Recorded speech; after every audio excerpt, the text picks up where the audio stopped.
don't have far to go. The place where my sisters and I are based is just up ahead. Don't worry, they're both really nice. I'll introduce you.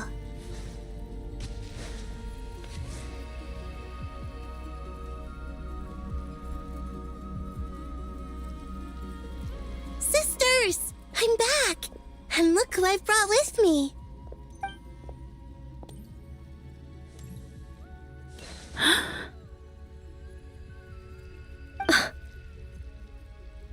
It's our lovely little sister, born in the far future.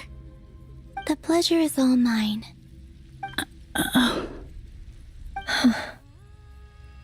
Allow me to introduce you to Columbina Hyposelenia. This is Aria, the goddess of the eternal moon.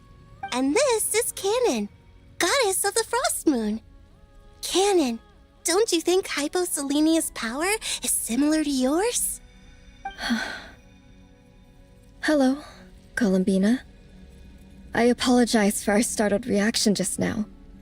And please, forgive our little sister if she's been annoying you. She tends to talk a lot. It's fine. You seem shy. Don't worry, Columbina Hyposelenia. No one can hurt you here. Could you tell me where here is? Please. I must know.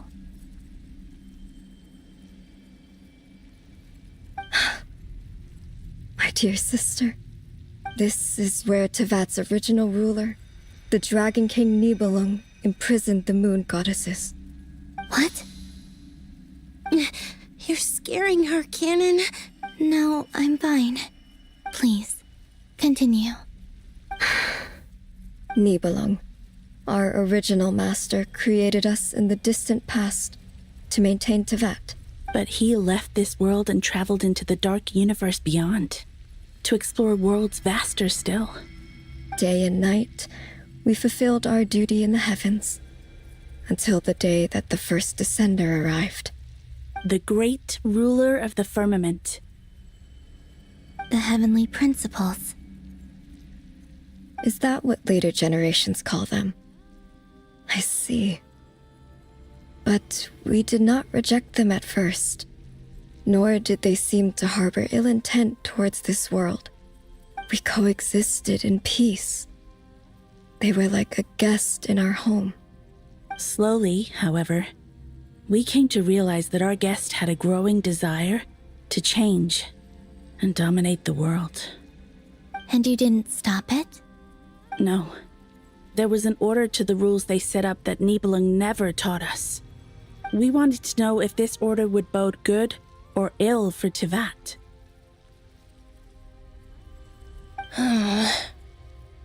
All right. Canon and I wanted to know. Sonnet was against it from the outset. Later, we discovered that this great ruler of the firmament bore an almost paranoid hostility toward the desire of certain life forms to seek power. Or perhaps they feared them.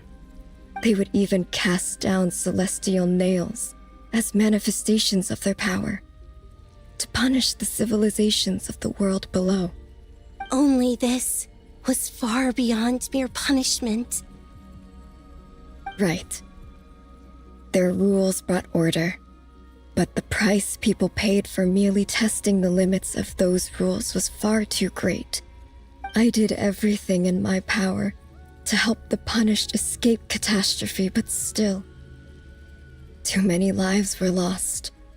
The ancestors of the Frost Moon Scions were some of the ones you helped.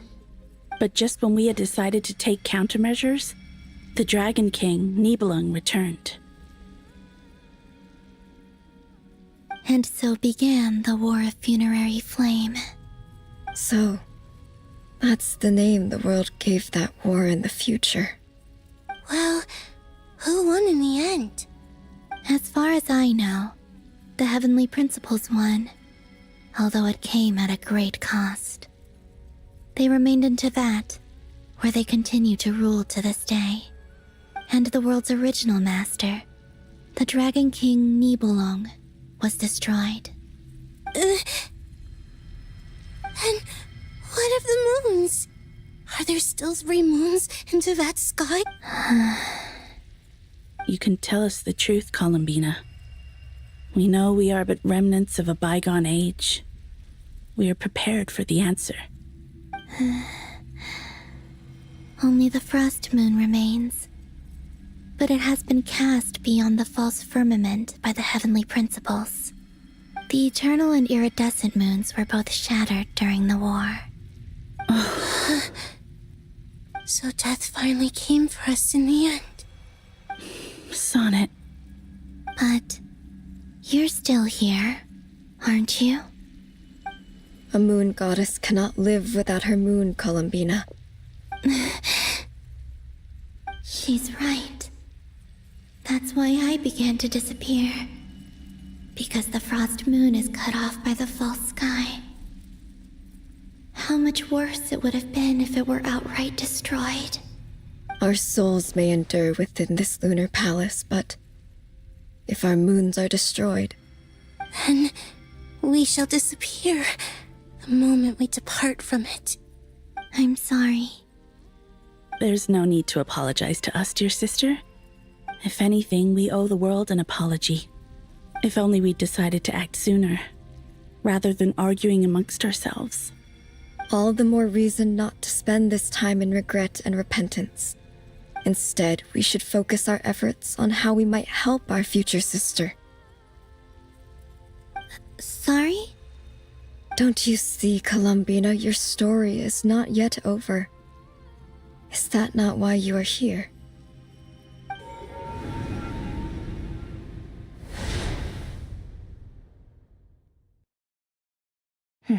It's done. Initiate numerological array. Continue running primary process. Calculate the world's fate through extrapolation. And identify nodes of potential change. Secondary process, scan for moons.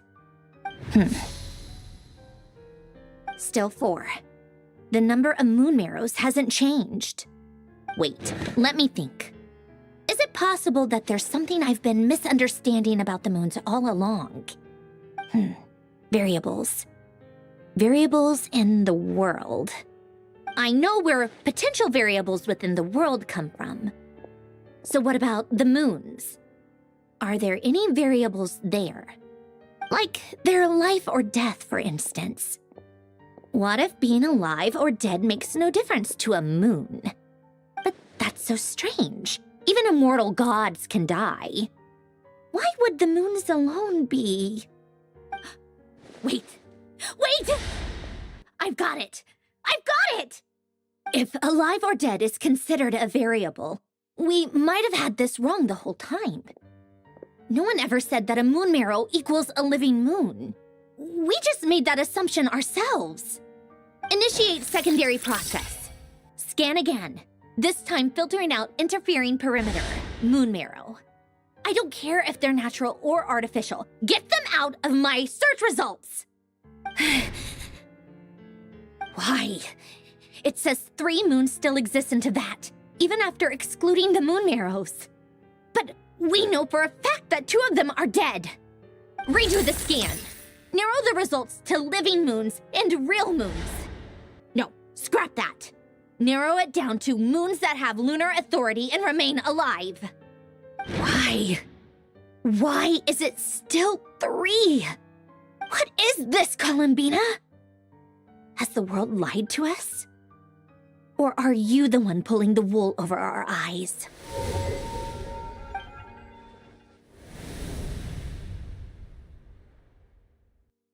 So, you think that the moon's reflection might be where Nibelung imprisoned the 3 moon sisters?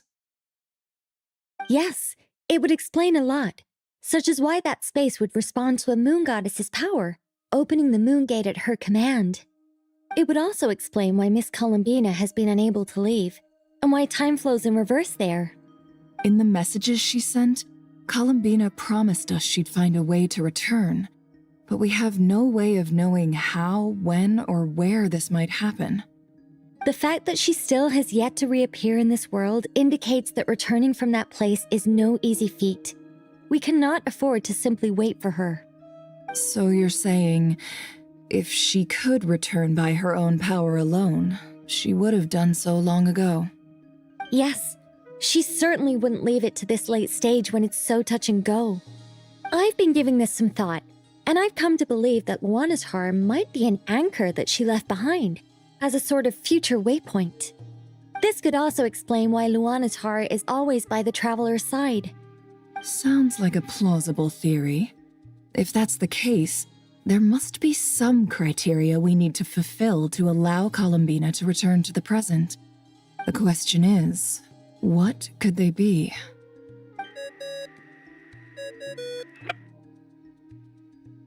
Hello? Listen up! This is extremely important!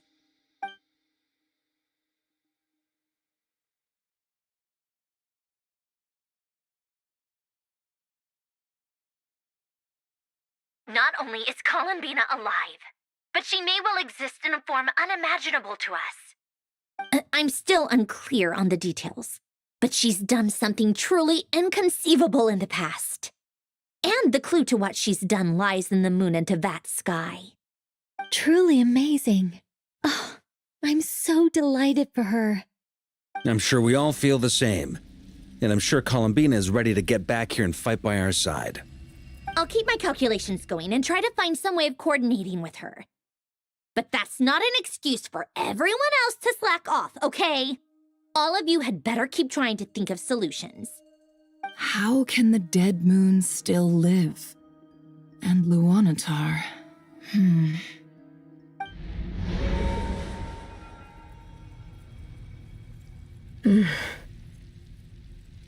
It's hard to believe that's what will happen in the distant future.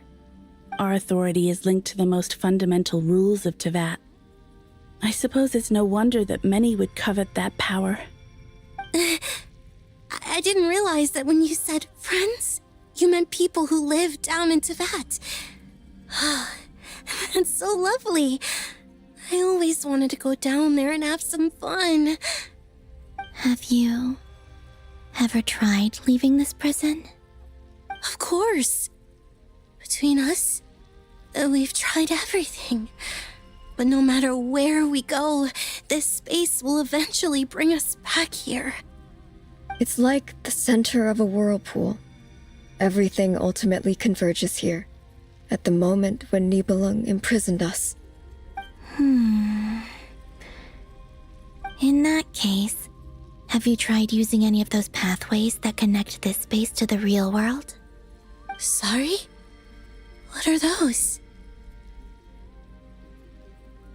They're passages through which you can make small-scale changes to reality by using Kuvaki.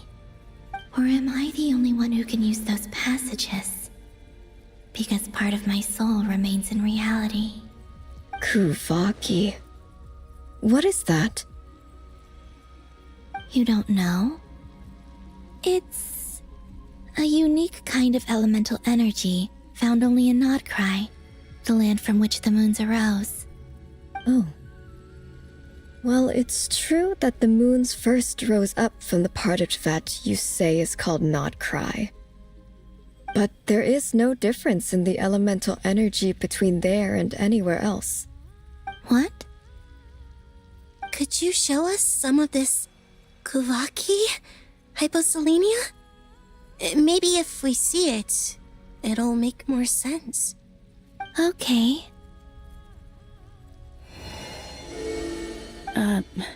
Isn't that just your power? What? But it's everywhere in Nodcry. In the air, in the land. Even the creatures who live there have adapted to its influence. How curious. This Kuvaki certainly did not exist anywhere in the world before we were imprisoned. Let alone influence living creatures. So, how exactly does it affect them anyway? Can they float in the air like us? This is so strange. Why would their reality differ so much from mine? Columbina, you're looking for more than just a way out of here, aren't you? Yes. If I am to help my friends, I will need tri-lunar authority on par with that of our foe. You mean... you'll need our power?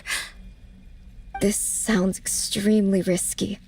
The three moons' powers are not mutually compatible. Concentrating them into one goddess will be a very painful process. And if anything goes wrong, it could tear you to pieces. I know. But I'm willing to take that risk. Even so, let's say we successfully transfer our authority to you. How will you take it outside this prison? Niblin constructed this realm specifically to prevent us from using our powers to interfere in his war. No moon goddess can leave this place alive. What if I don't leave alive?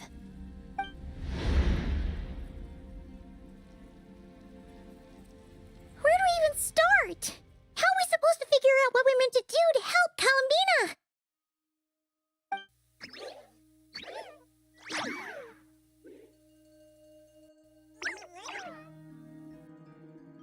Columbina? What do you need from us? If she really got to the beginning of time in there, how do you think she'd leave us a message?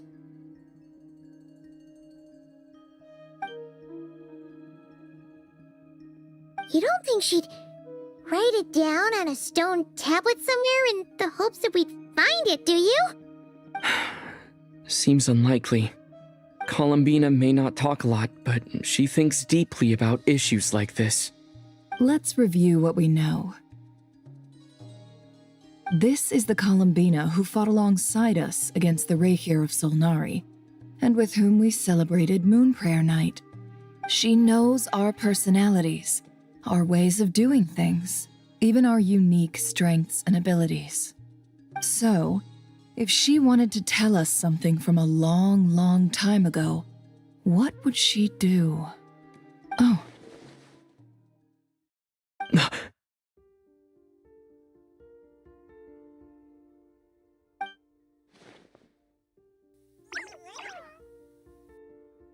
Traveler, you once said that those golden ripples also appeared when Luanatar was born. What if Columbina left Luanatar here, not just as an anchor to the real world, but for some other purpose? If she is part of Columbina, and Columbina knows that I can see past events through her... Oh yeah! Like when you peeked into Rare's past through his heart! Nefer, wait! If you're right about this, and you can really see past events through Luanatar, your eyes, they'll... Oh, I know. Looking at Rarir's past in Conria was already enough of a strain on my eyes. Looking this far back into the past, it'll surely blind me. But it's our only chance. This is the only way. Boss. We spoke about this once, a long time ago. Do you remember what I said, Yehoda? The day I lose my sight, the Curatorium of Secrets will be yours to run. But... What's wrong? I'd be overjoyed if I were you. This day's come a lot earlier than either of us expected. I need to know you'll honor our agreement, Yehoda. Promise me. Yes, Boss Neff. I promise. Are you sure you don't want some time to think this through? What is there to think through? I should have gone blind after our battle with Rarir. Frankly, it's almost criminal that I got away with it for this long. Then at least let me take some precautions on your behalf. And if you really do lose your sight, I'll visit your office every day and make sure you're well looked after. Oh, please, anything but that. I was actually ready to go through with this. Are you trying to scare me into backing out? As if I could ever scare you. I'll assume you're just joking to calm your nerves. All right, enough chit-chat. Let's do this.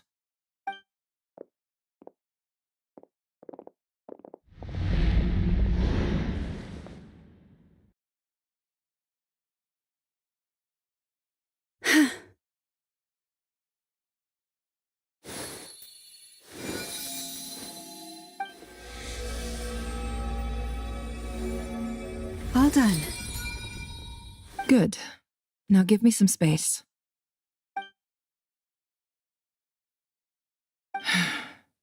Come on then, little one.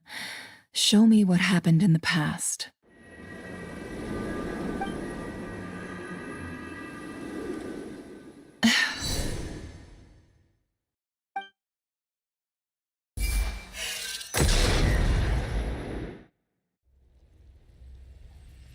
Between the Trilunar Authority, Kuvaki, and the soul-surviving moon, the Frost Moon, I think I might know how to get back. But I will need my sister's help. Time to go talk it over with them.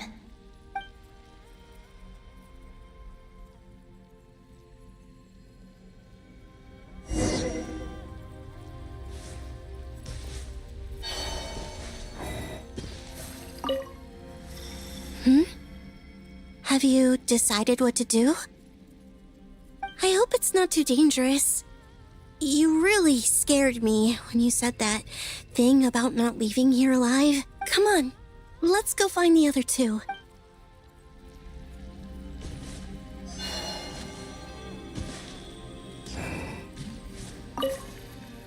It seems you have reached a decision. I'm all ears. What do you propose?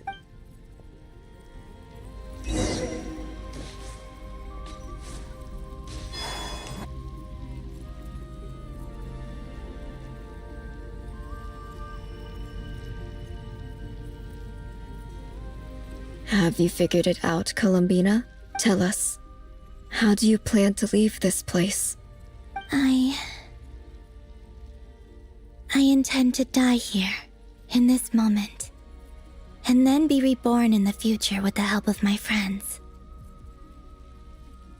What? What are you saying? How can the dead be reborn? And how will you inform these future friends of your plans? You can't exactly leave oracles. Nothing can escape this place. Not a single ray of moonlight. And even if you found a way, what if they never find the message you left for them? You'll... No, that won't happen. Come again? They will find my message. I'm sure of it. I'm not following. How exactly will you achieve this? It's quite simple, really. First, I will leave my soul here.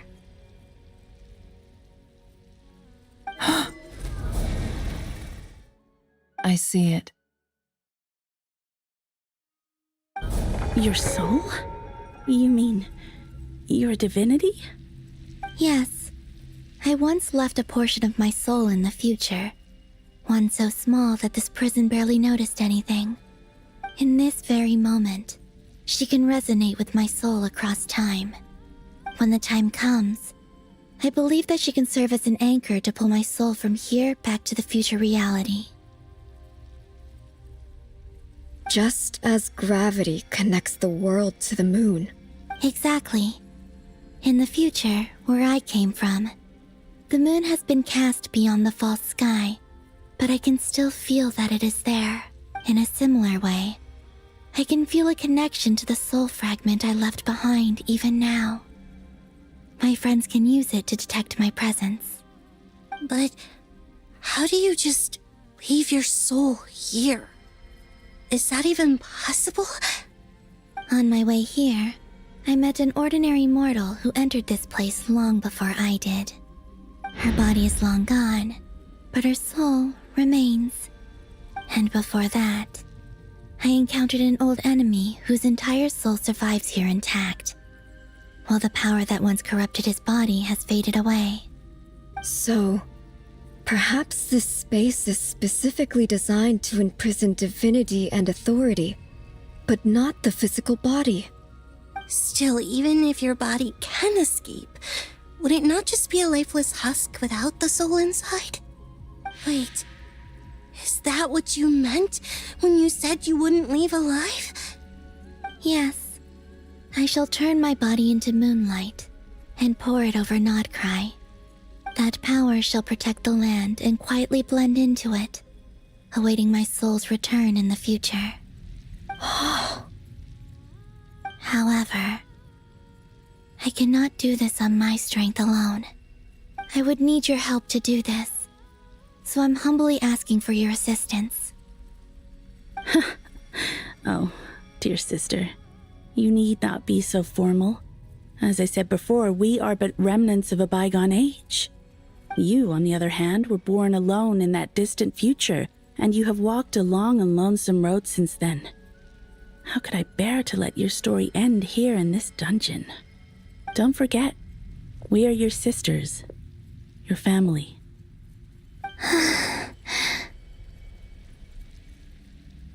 Arya's right. Actually, I've always wanted a little sister. Can you imagine how it's been for me? Getting nagged by 2 older sisters all the time. Now, I finally get to be the big sis. And not just that, but I get to help you return to your world, too. How could I say no to that? Sonnet. Canon?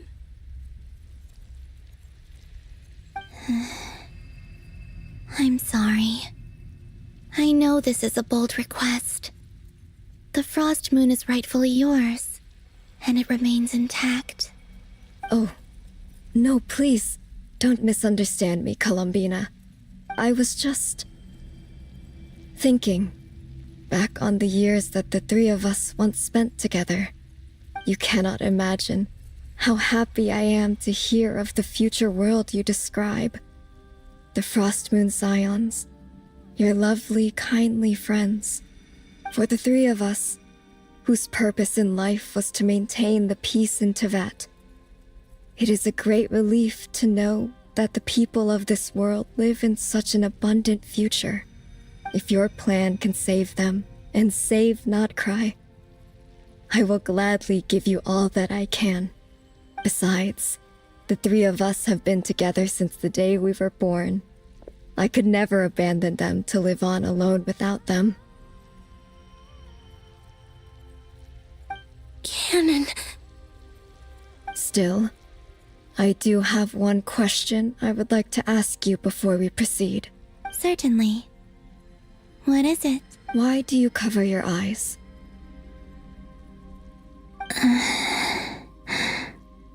Yeah, I was curious about that too.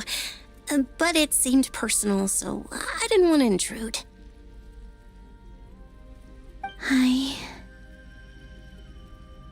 There was a time when I refused to look upon the world. I believed it was full of nothing but lies and falsehoods.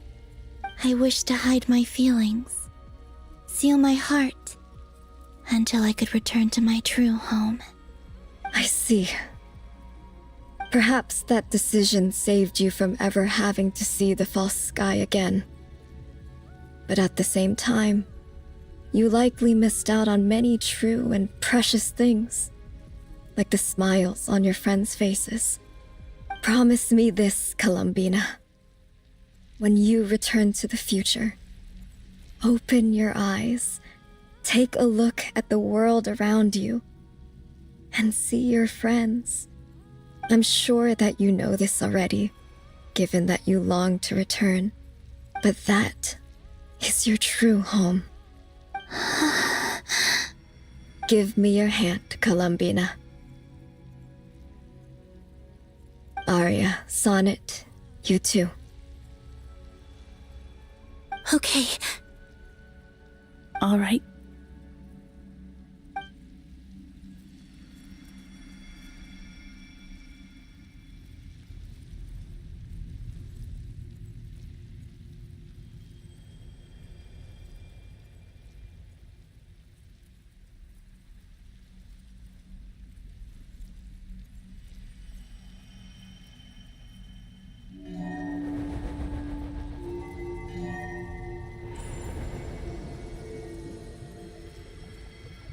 We once were the songs sung for eternity, but now it is you who must continue to sing.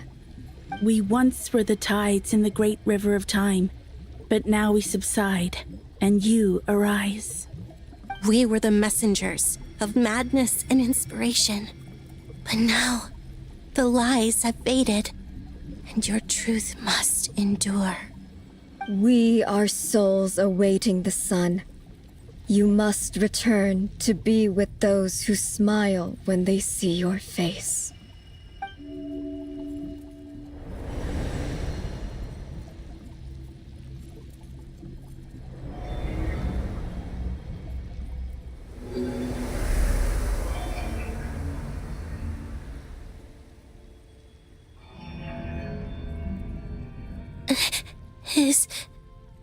Is it done? Yes. We have transferred the authority over all 3 moons to Columbina Hyposelenia. From this moment on, she is the Tri-Lune Goddess, the one and only moon goddess of this world.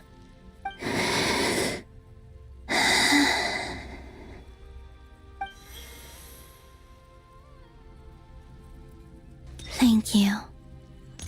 Thank you, my sisters. Now go, and do what you believe is right, Columbina Hyposelenia. Be aware that we cannot grant you the power of the 3 moons beyond these prison walls. The conflict that arose over their remains following our disappearance will still take place. I understand. Sisters, oh, my body. It feels... Now that we have given up our power and authority, our bodies are merely mortal shells. This prison is dissolving them as we speak. It's okay, Sonnet. The end must come for every god, just as it does for every human. That's all this is. The final destination of our lives. Canon and I will be by your side the whole way. We have one final request, Columbina. Could you use the 3 moons' power to send us back into the real world? Now that we have lost our powers, I doubt this space will seek to hold us further. It's just... we would like to spend our final moments together in the only place we ever called home. Of course. Gladly.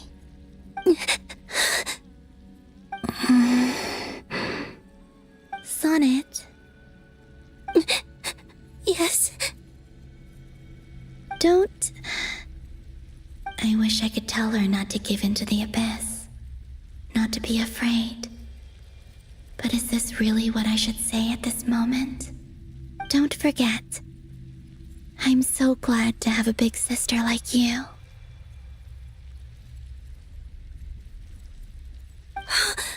No, Hypo... Thank you. I'm okay. I'm not afraid. As long as my sisters are with me, I won't be afraid.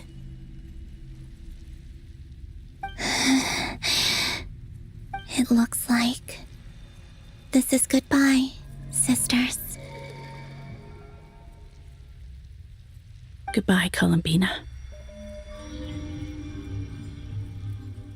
Take care of this world in our stead. I will.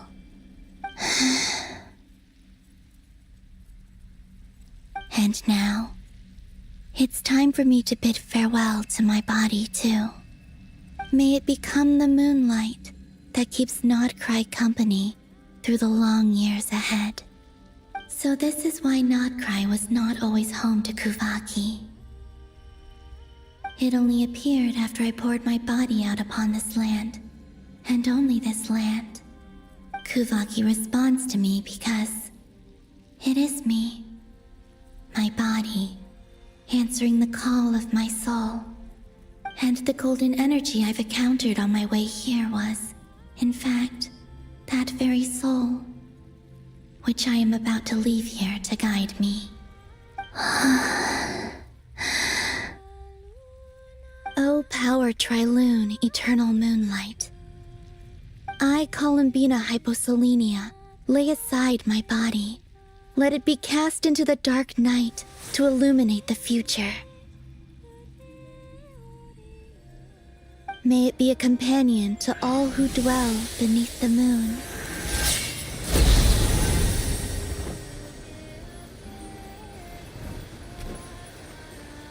Until the time comes for me to return home.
Boss!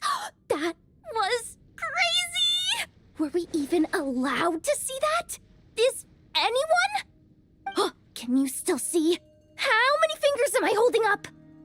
I see 2 fingers, and a look of sheer terror on your face.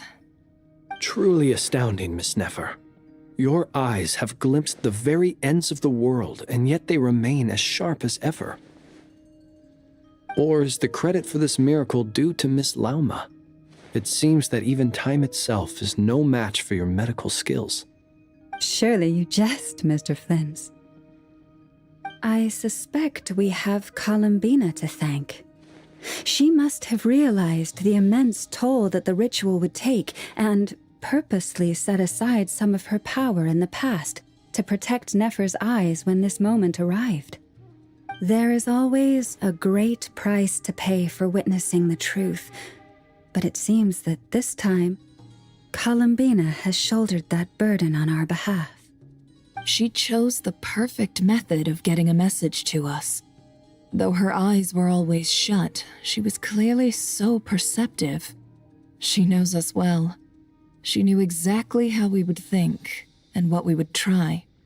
Despite being separated by time and space, we're seeing the same possibilities and seizing the same opportunities. We still don't even know if she's okay right now. But as long as there's a chance we can do something, we'll fight to make it happen. We'll get you back somehow, Columbina.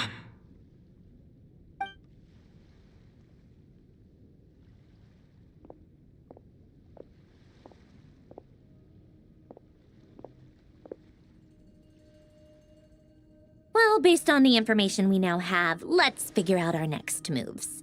Thanks to these gentlemen, we have a much clearer picture of the situation with Dottore. The civilian population has been moved to safety, so we no longer need to hold back. Miss Androne, how are the calculations going? So far, so good. I'll keep seeing how far I can push the system, though. Can't have Hatman being powered down for nothing. There's still a long road ahead. Where should we begin?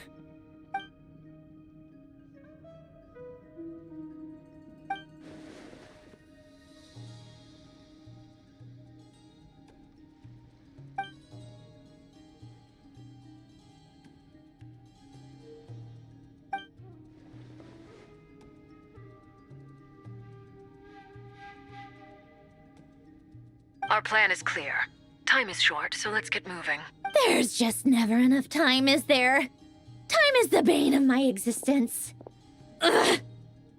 Anyway, I'm gonna get back to work. All right, we'll do our part too. Yeah.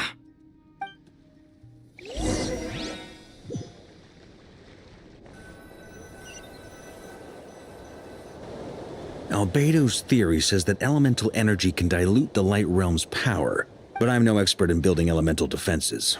Sounds like something out of the advanced elemental theory section of the library. Whew. You seem quite troubled. Well, yeah. I mean, who doesn't get a little flustered when they're completely out of their depth? You were the very picture of confidence back when you approached the Hexen Circle. Yeah, I could have been faking it through that whole meeting for all you know. Who's to say I'm not just a ball of nerves in a charming and gregarious package? Oh gosh, really? I'm so sorry, I had no idea. Well, you're all the braver for it. Still, I was much more in my comfort zone than I am here. At least in Mondstadt, you can cry for help from a cliff top and actually stand a chance of summoning Barbados himself. Things have never looked bleaker than they do now. If we don't pull this off, Tevat's doomed, isn't it? Oh, you think so? Actually, yes. Yes, it probably is. It's a shame. Don't put too much pressure on yourself. Tevat has faced annihilation many times in the past, but it also gave us you, didn't it? Hey, don't give me that. It's not like I'm anyone special. I disagree. Every human born in this world is special. We angels have always believed that.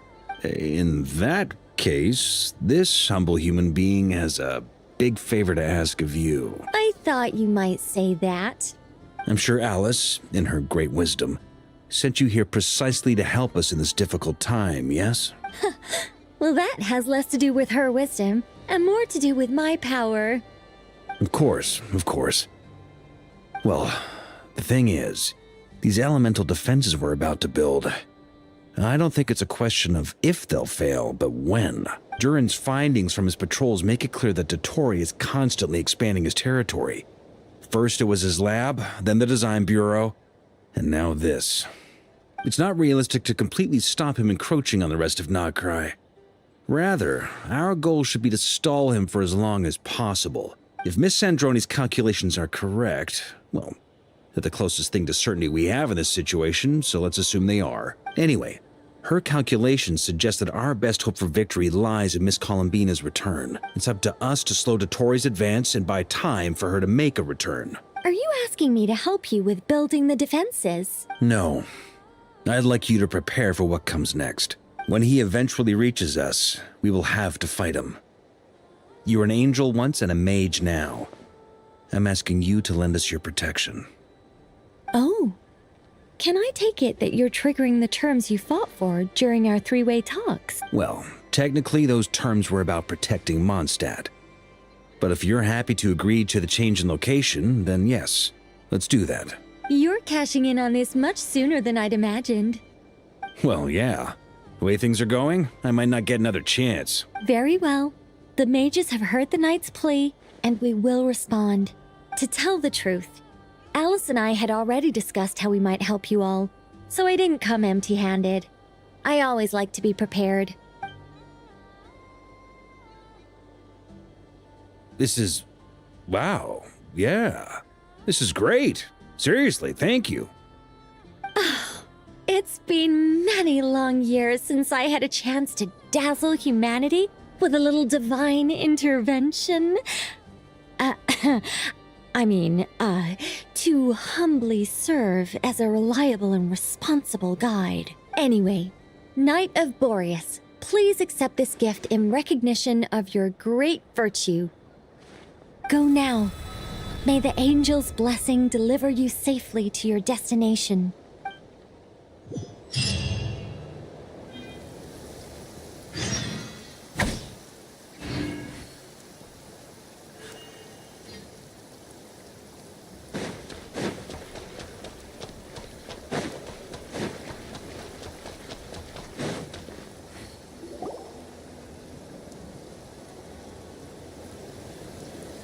You're here. Sandroni! How are things going? Glad you asked. You two are about to become the first people to lay eyes upon my masterpiece. Or should that be the first person and the first, specter? Hey! Whatever. Come, feast your eyes on this. Wow! We've never seen something like this before! This meter displays the progress of my formula.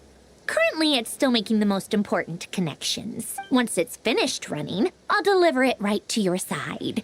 And then we can finally bring Columbina back. What do you mean, deliver it? Can't you just tell us over the Dodo communication device? It'll just be some numbers, right? You're such a greenhorn. This isn't the kind of formula you solve in math class. It's a highly complex algorithm capable of constructing a framework of rules. Whatever. We'll be here all day if I start trying to explain it. All you need to know is the formula must be completed before we can bring Columbina back. I'll share the data with you. Nicole's agreed to let me use her information channel, so we just need to use the Dodo communication device like so. And there. Now you can check in on my progress. Wow! Look at that! You're amazing, Zandrone. About time you recognized my genius. Took you long enough. Anyway, that's all from me. You should check on the others if you have time. Make sure we don't have any weak links in the chain. That might sound harsh to you, but close supervision is a common practice in a Fatui. Not looking to catch anyone out. I just care about everything going smoothly. That's all. I'm kinda stuck here while the formula's running, so I need you to be my second pair of eyes in the meantime.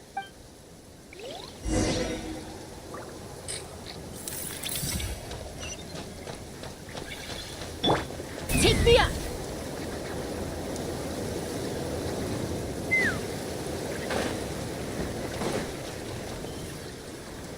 Thankfully, Miss Nicole has come to our aid. Nasha Town is now looking very well defended. Golden Flame. Yes, that's Nicole's power, all right. Based on the latest message from Grandmaster Varka, it sounds like they've reached an agreement. The situation should be more stable with her assistance. Everyone will have at least some degree of protection. Albedo! Durin! Hello there, you two. Are you well rested?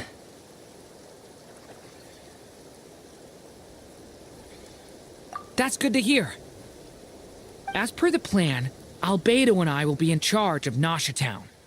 As Dottoro's energy field expands, it's creeping ever closer in that direction. But we will do our best to hold our position.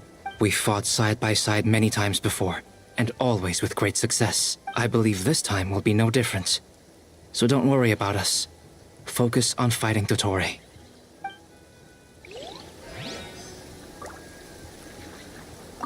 As Dottoro's energy field expands, it's creeping ever closer in that direction. But we will do our best to hold our position. We fought side by side many times before, and always with great success. I believe this time will be no different. So don't worry about us. Focus on fighting Dottore.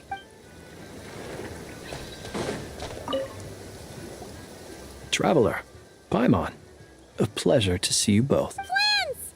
How's everything coming along? Fairly well, if I do say so myself. Personally, I am ready to confront Dottore head-on. Ooh, you sound much more serious than usual. To be honest, I am not usually fond of exercising my full strength.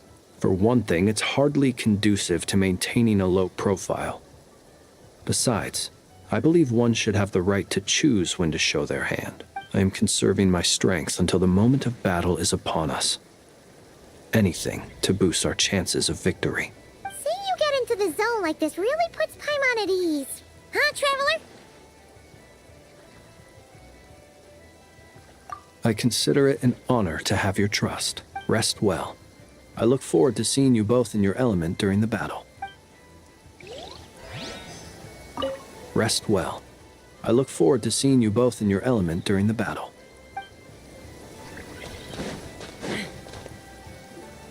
Yes, Miss Moonchanter? What are you staring at? You always address me in the strangest ways. Lady Moonchanter one minute, Miss Moonchanter the next. Yes, and? Are either of those incorrect? Not as such. It's just that I simply call you Nefer nowadays. Uh-huh. That's my name. What's your point? The point is I don't add any honorifics or titles. Meaning what? That maybe we're on friendlier terms now than we used to be. Is that how you see it? And I thought I was the one with eye damage. Never! Wilma! Paimon, traveler.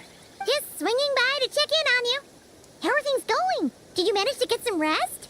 Don't worry about me. I won't slow us down. And I give my all to ensure our victory. Ah, yes. Allow me to give you two a quick checkup. All done. You're both in good shape. You're welcome. You'll have your work cut out for you in this battle against Dottore, so make sure to get some rest in first. Paimon will keep an eye on him. Don't you worry. I'm glad to hear it. Take good care of yourself, too, Paimon. Sure thing.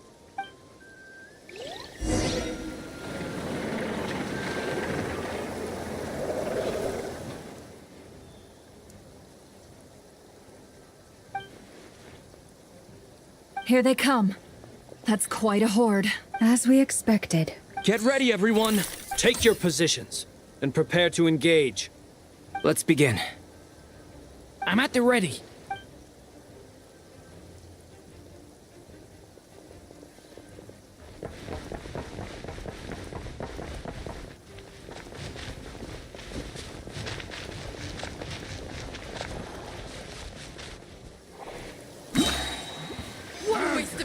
Change plan. Go! Observe. Beware the creatures of the night. Close your eyes. Keep your distance. See you at the graveyard.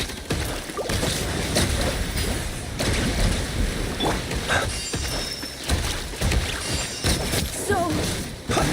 Another one. 5. Observe. Your Night falls.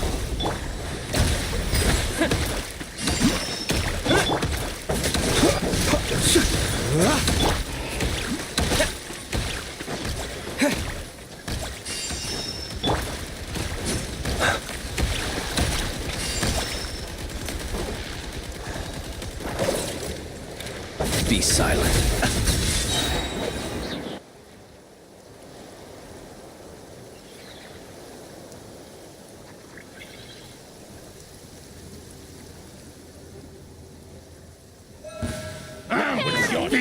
Holy land, for the everlasting. The deception. These creatures cannot stand against us. Oh, fighting talk. Just don't let your guard down. That goes.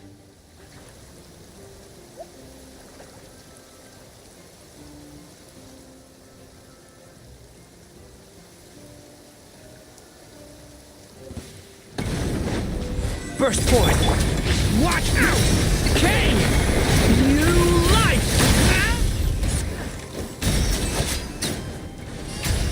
Witness my great undertaking! Ha! Ha! Ha. Come into being! That was easier than I thought. Naturally.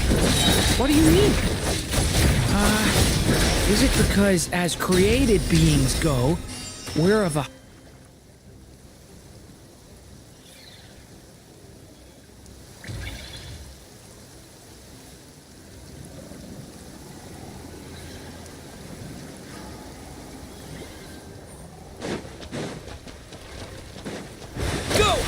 Leave this place with one heart.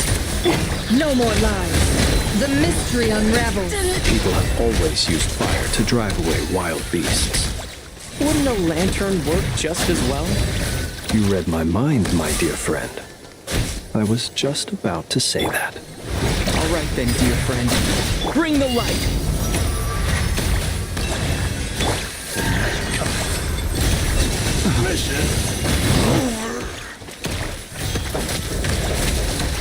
Close your eyes. Night falls. Observe. Can't hide.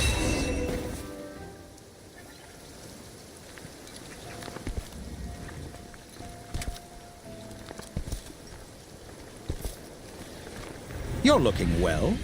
I trust you've had a good couple of days. Dottore! It's actually a good thing, in my view. If the subjects of my experiment were to die prematurely, it would throw quite a wrench in the works. And so, I must thank you all for your resilience. We are no longer on the same level, but you are nonetheless worthy of my respect. A creator god should be merciful and gracious after all. And in any case, it is only right that before I end your lives, the world is informed of the arrival of their new god.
The experiment begins.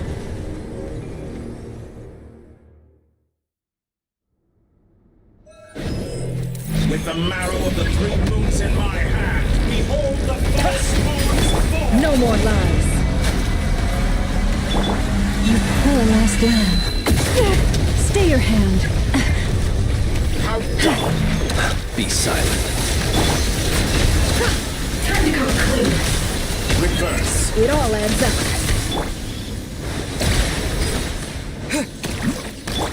Leave this place with one heart. Seek within. Can't hide the truth. It all falls into place. Excellent. You barely managed to touch my level. And here I thought you dodged that. The long sleep beckons. Close your eyes. Good. Keep it up. Pathetic. No more lies.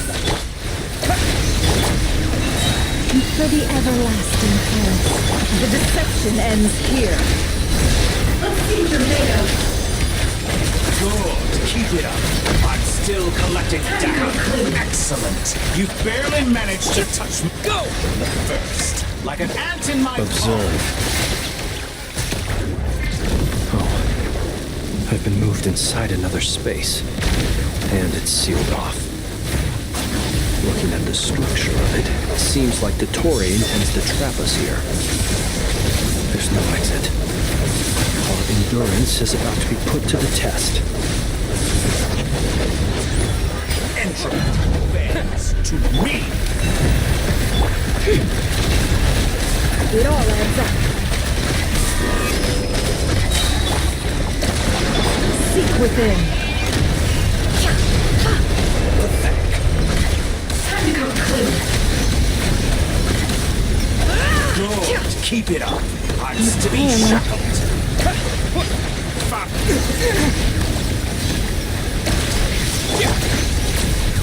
No more lies.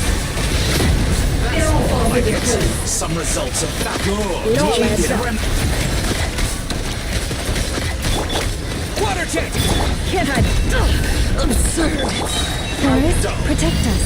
By the frost moon. With the marrow of the tree in my hand,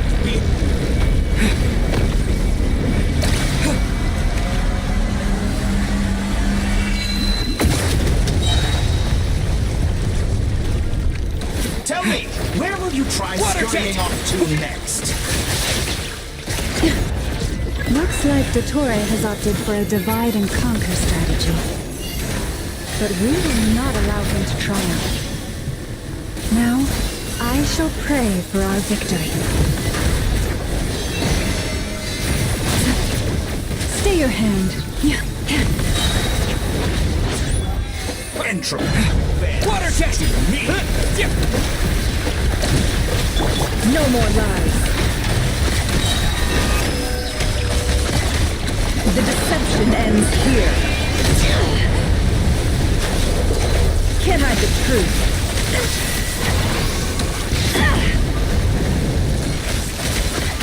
Time to go clean. No more lies. Did you honestly think that would hit me? It all adds up. Good. Keep it up. Can't hide the truth. It all falls into place. I better wrap this up. Pathetic. No more lies. That's more likely.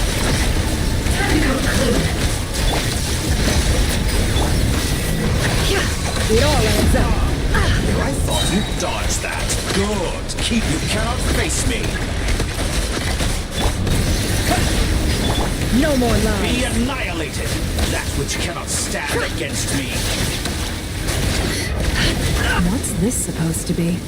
A knockoff version of the space Columbina got trapped in? There really is no way out.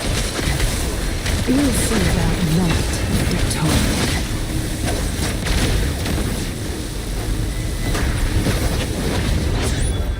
My apologies. I had not intended to take your teammates. Did you honestly think that would hit me? But you have a choice in the matter.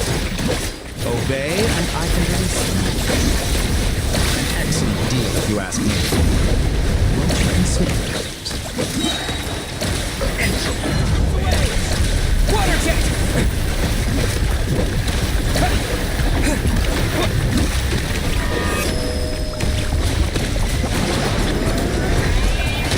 Water jet! Simple attack. How dull.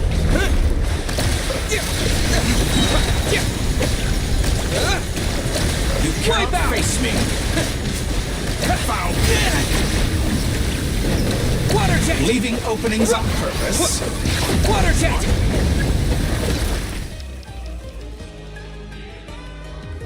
I'm aware you've been working on some little tricks to surprise me with, but it appears that none of them have come to fruition. My guess would be that you're trying to bring Columbina back. But then, where is Sandrone? Or are you trying to buy time for her? I always found their friendship to be a curious phenomenon. Two highly incongruent personalities, and yet they share a deep connection. Speaking of Columbina, I once saw her as like a younger sister. We got along quite amicably while she was with the Fatui. But then one day she suddenly decided she would refuse to take part in any further experiments. To this day, I truly don't understand what I could have done to upset her so much. It's such a pity. I could have had a sister, a family. But alas, she grew to dislike me. You're not fit to be family to her. That I can't deny. So many people, all obsessed with playing out the same tired old dramas. This world is rotten to the core. And then there's you. You had every opportunity to reach the right conclusion. The thought of killing you off like this? But I maintain that I approached you in good faith, so I will offer you another chance. Will you work with me? You have until I count to 10 to make your choice. 1, 2, 3. Not in a million years.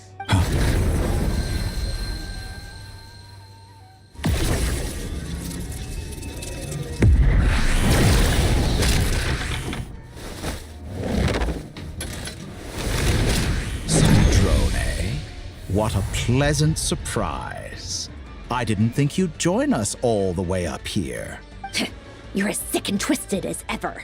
Don't fool yourself into thinking anyone's grateful for the chances you're offering them. Sandrone? But the formula hasn't finished running yet. Funnily enough, I was just discussing a collaboration opportunity with the Traveler, and then I see you, who I must say is a good example of an opportunity gone to waste. Gone to waste? I said that everyone would get one chance, and you've used yours to march right back into the lion's den. So yes, it's an utterly wasted opportunity. And what makes you think I believe a word that comes out of your mouth? I was planning on disposing of your little formula after wrapping up more urgent business here. Since you've taken the trouble of serving it to me on a silver platter, I can simply bring it forward in the schedule.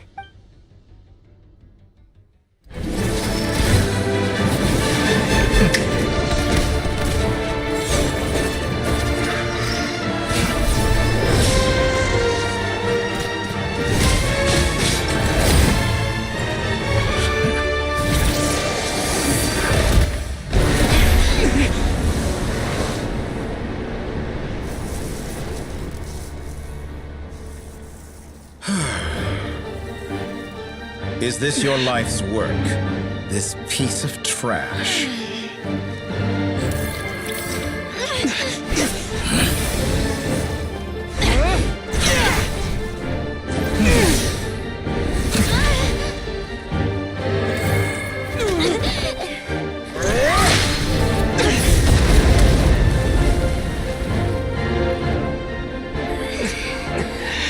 Your formula runs too slowly, Sandrone.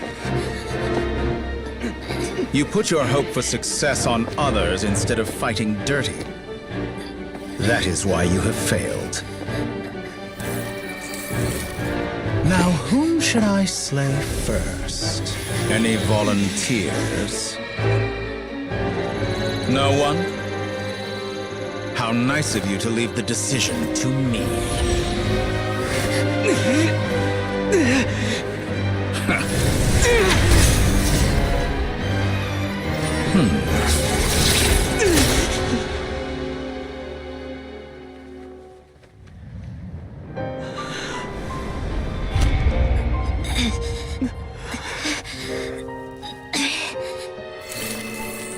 Oh, how unexpected. Sandrone, any last words for me, comrade?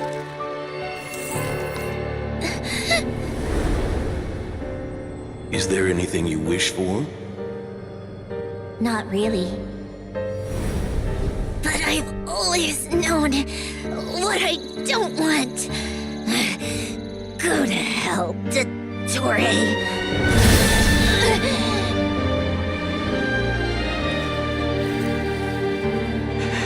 No!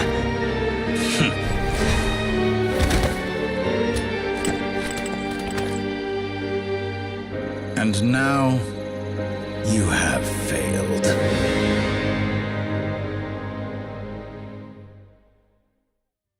Sandrone! Now you see how fragile mechanical contraptions are. Just a gentle tap, and they fall to pieces. However keen of an inventor Sandrone may have been, her death spells the end of the formula that was running inside her body. Of course, I have to commend her for making it this far. As her colleague, I have to admire her stubborn tenacity. Now, it is time for you to take your place by my side. My count was interrupted, but the second chance I extended to you still stands. Once again, you are welcome to join me. By now, I'm sure you have gained a greater appreciation for the power and authority I wield. What is stopping you from embracing a new world of endless possibilities? Not in the mood to talk? As you wish. You seem less talkative than usual today. I'll change the topic to something more apropos. Sandrone was always like this, never trusting anyone, always so reluctant to share her research with them. Objectively speaking, she had her strengths. It is remarkable how she extracted and even optimized the world formula from so much data. But her inability to trust was her undoing. Had she allowed someone else to monitor or run the formula for her, you might still have a chance at victory even now, but regrettably, she was a stubborn fool. As much as it pains me, she had to go. Dottore, maybe this is news to you, but people can change. Columbina surprised you when she escaped. And I think Sandrone would surprise you too. Change? You can twist the truth however you want, but I see it clear as day. You're the one who can't trust other people. Is that how you see me? By this point, what can you hope to do about it? It is pointless to fight on. You've already lost. Wrong. You can't win this, Dottore.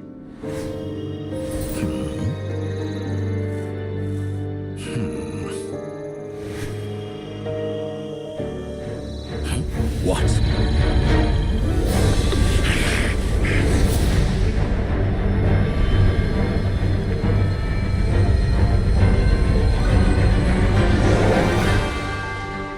My formula can get us 90% of the way.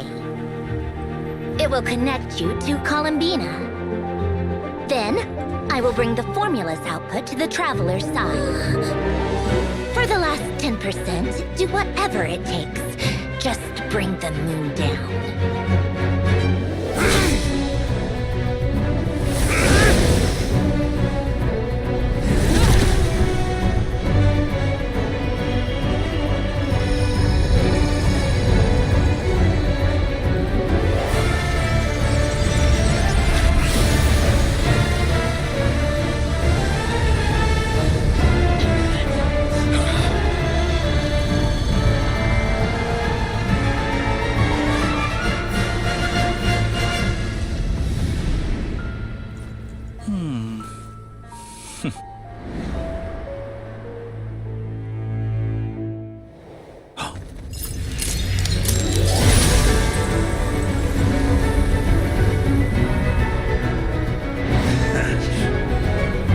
The moon will never be yours!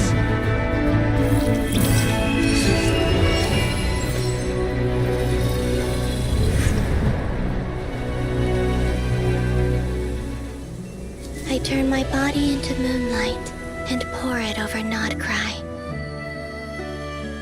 My soul I leave here to inform my future friends. Lastly, I will hide the Trilune Authority within the Frost Moon. And when my body, soul, and authority are reunited, finally... Columbina!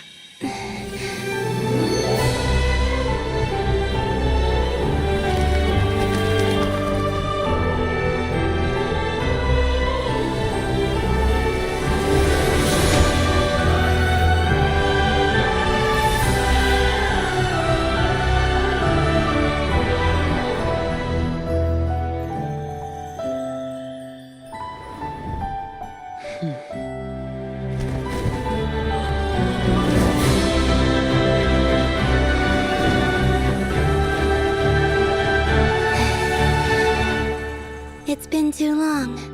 I'm back.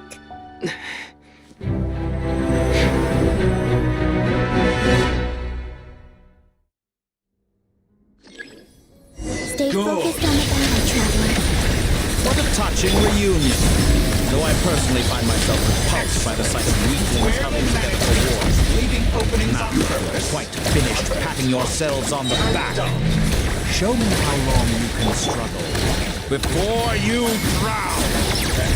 Watch out, Columbina! He can manipulate space. I know. Wait for the right moment. We'll strike together.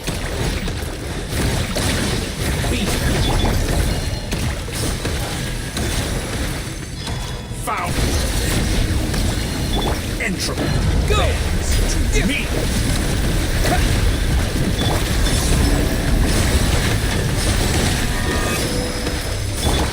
Go!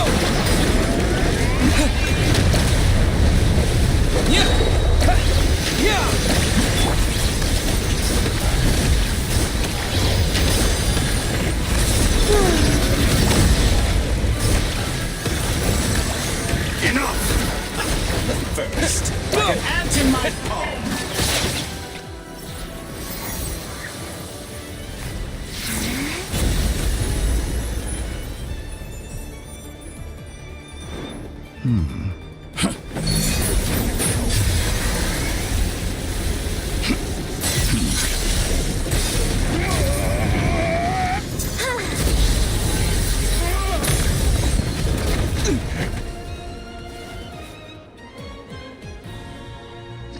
grant you the new moon's blessing. The new moon shines upon you. I am growing weary. It's over, Dottore!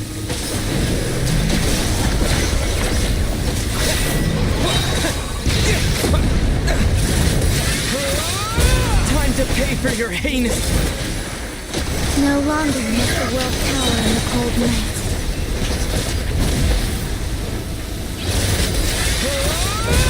Future is... Let the moonlight dispel the darkness. Decaying world! Everlasting as the moon.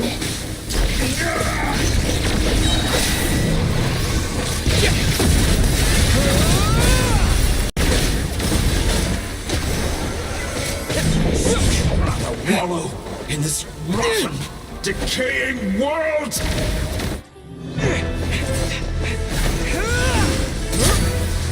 Willfully blind. How can you be so satisfied with your fate?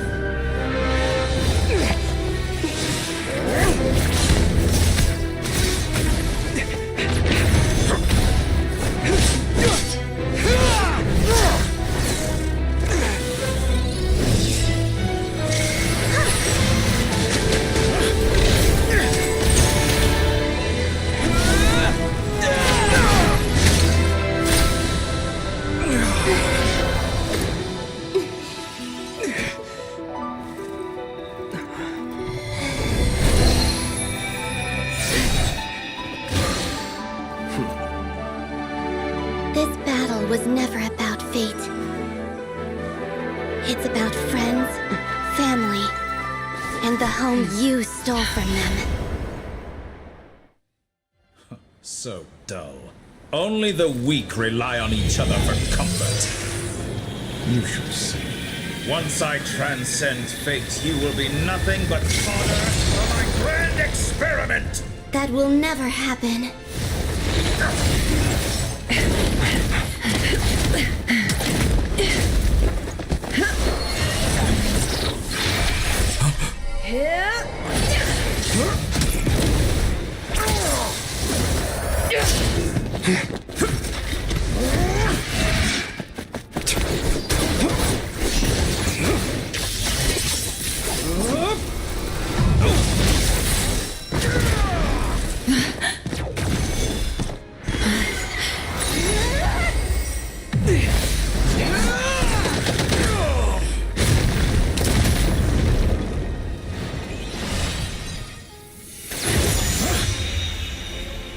Today, the moonlight touches world once more.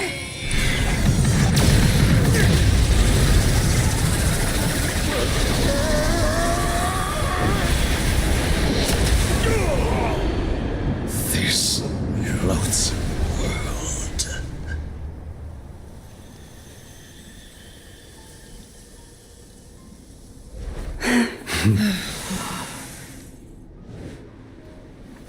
No, this world is our home.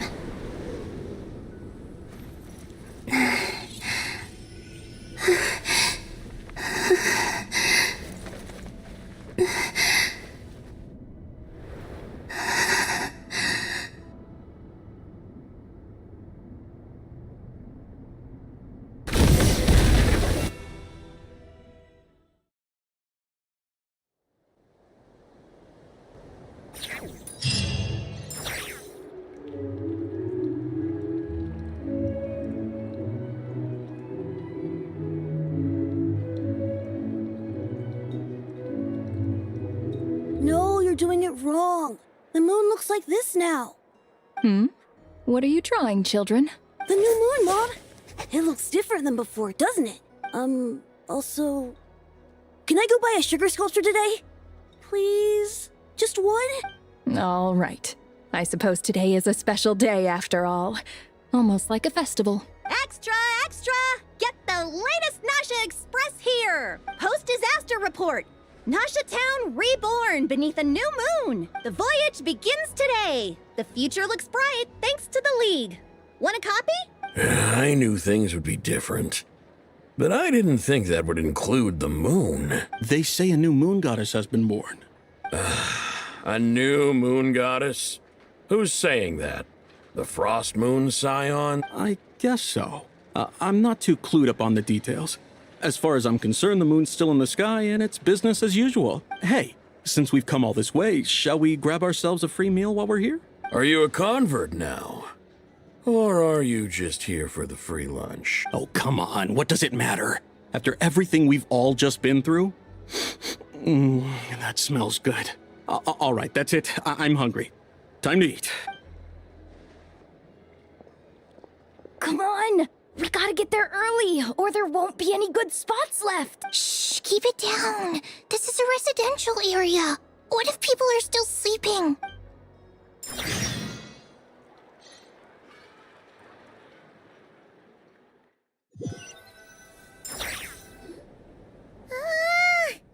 Why is it so noisy outside? It's okay.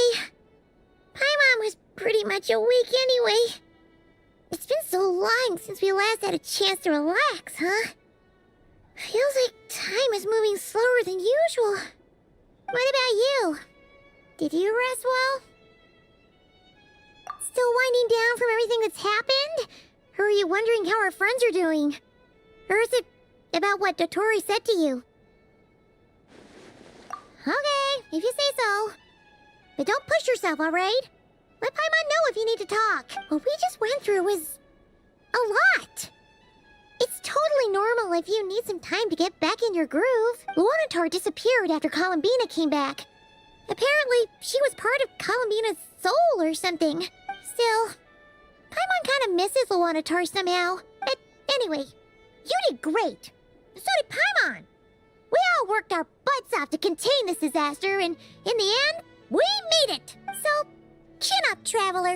You should be proud of yourself. Hey! Don't poke fun. You should be glad that Paimon's growing as a person.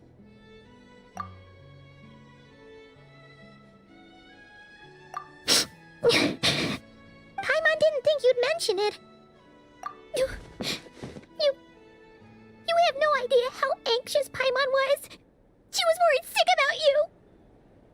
Well, if you really want to show Paimon you're sorry, you're gonna need to make it up to her.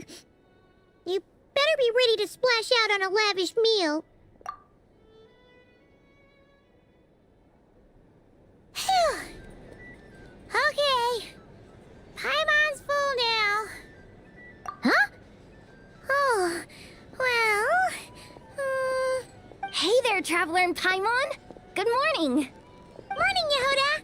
Here for some breakfast? Oh, I've already eaten. Just need some water. I was mostly worried you might forget what day it was today. So, I came over to remind you. Careful there, Paimon. Too much food will make you drowsy. Don't let anyone catch you hiding at the back and nodding off during the league meeting. Yeah, she'd probably be saying that to Aino. She's the baby of the group, if anyone. True. You know, I'm surprised that all these competing groups are actually coming together to try to solve things together. Definitely a first for Nodcry. Well, nothing like a region-wide calamity to bring people together. After that, surely even the most self-interested people have to realize that going it alone isn't worth the risk, right? Try telling Boss Neff that. She's not exactly convinced that people are gonna get with the program. Really?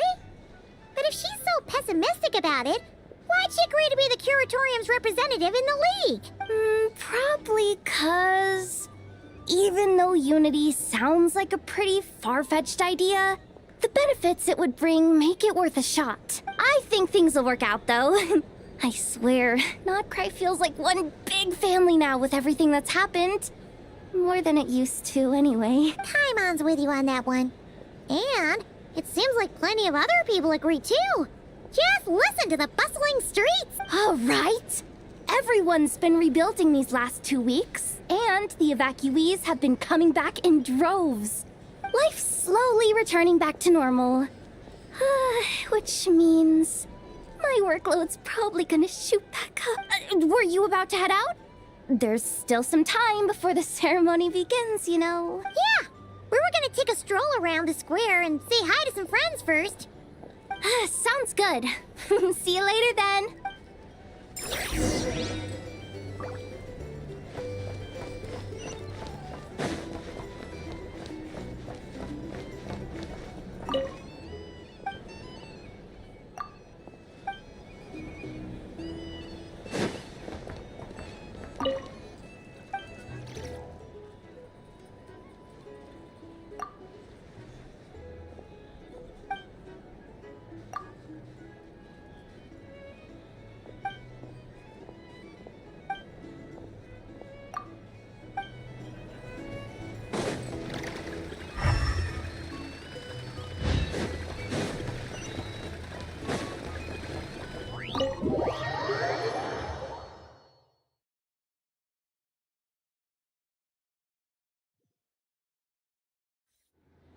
Please accept today's boon.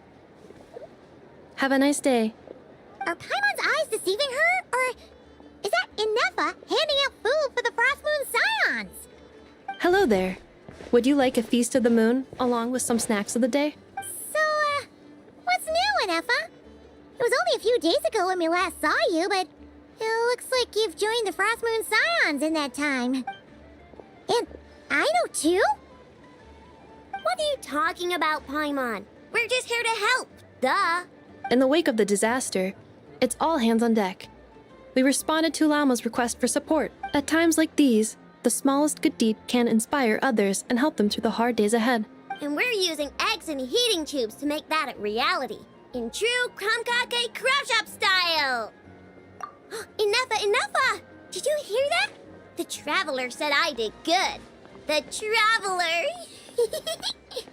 That's because it's true, I know. Proposal. If you can resist eating today's dessert, I will provide you with compliments, too. No way!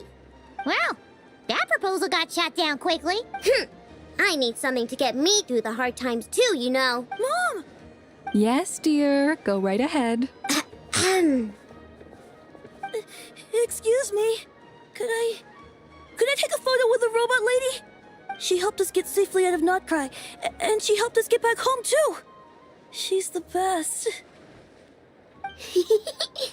Of course she is.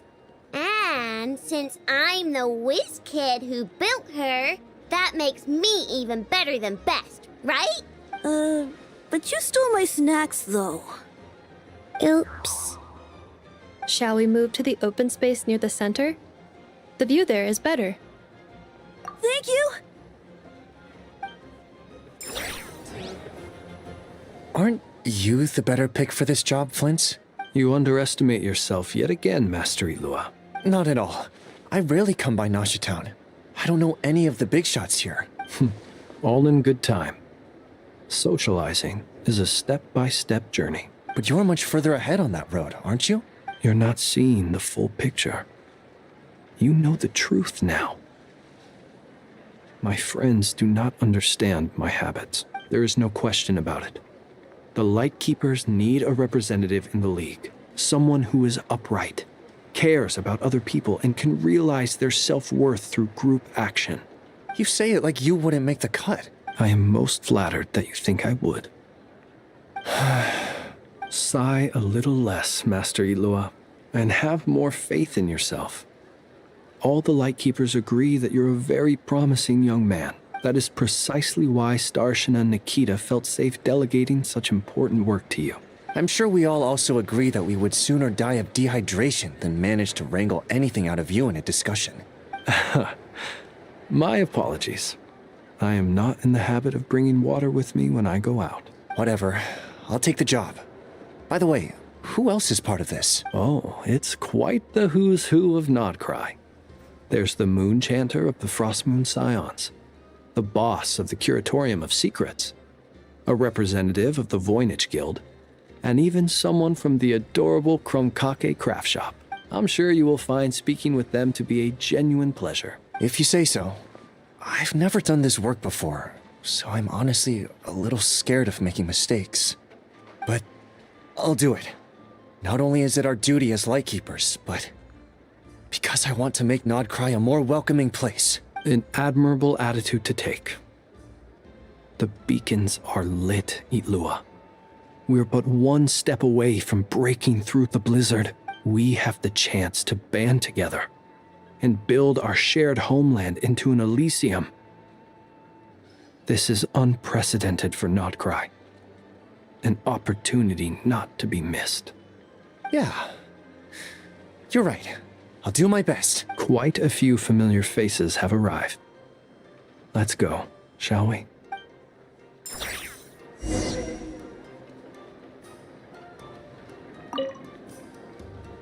You look so cool when you fly, Miss Robot, and when you use your spear, too! And even though you took my snacks, it's pretty cool that you could build stuff like this. You've got so many inventions. It's amazing! Also... Micah, we need to go now. 1 second! Please take this Feast of the Moon, as well as some snacks. Share them with your mother and your lovely family.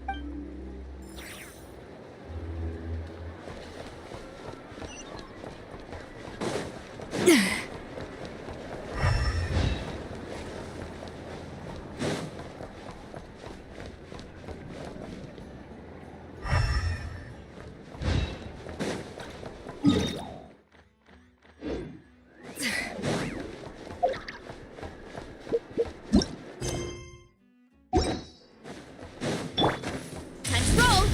Gotta steer clear of other people. Wow! Everyone's here! You seem well rested. I know no one's asked, but I'm sure you all want to know, so let me just say, we're doing great. Thanks. Well, great, but not perfect. I'm starting to lose my mind from boredom. Can't drink a drop of alcohol while I'm waiting for my wounds to heal. I'm sure you had a sneaky swig or two. Wait, how'd you find out? I'm sure you must be missing Mondstadt after all these years away, Grandmaster. Yeah, you could say that again. Every time I get news from Mondstadt, it makes me want to go back and see the place for myself. Honestly, once things are wrapped up here, I think it'll be time to head back home. Hey, looks like someone's taking the stage. Can everyone see okay? Anyone need a boost? I'll just listen from the back. It's fine. You're taking this pretty seriously, huh, Durin? Well, it's not every day that I get the chance to see how people speak in official settings. Soak it up like a sponge. I'll make sure you get a chance to practice for yourself later down the line. Actually, I know just the thing. You can debrief the Knights of Favonius for me. Mr. Varka, are you forgetting that I'm not a Knight of Favonius? I can knight you. Any particular title you'd like? Is he joking? I really can't tell. You'll have to figure this one out for yourself. It'll be a good learning experience. It is my honor to host the opening ceremony for the League, and to have this opportunity to speak to you all in my capacity as Voynich Guild representative. Could this person also have been pushed onto the big stage by the real big shots? Guess I'm not the only one then. We come here today, having weathered the trials and hardships of yesterday, and having learned from them the importance of unity and cooperation. All right, here we go. Uh-oh, looks like Aino's off in dreamland already. Wait, Boss is looking kinda drowsy too. What's up with her? Come on, get this speech over with already. Nodcry is our home, the land we rely on for survival. And as we chart a course for the future, may we persevere through the storms ahead as we sail towards a new era of prosperity, freedom, and hope.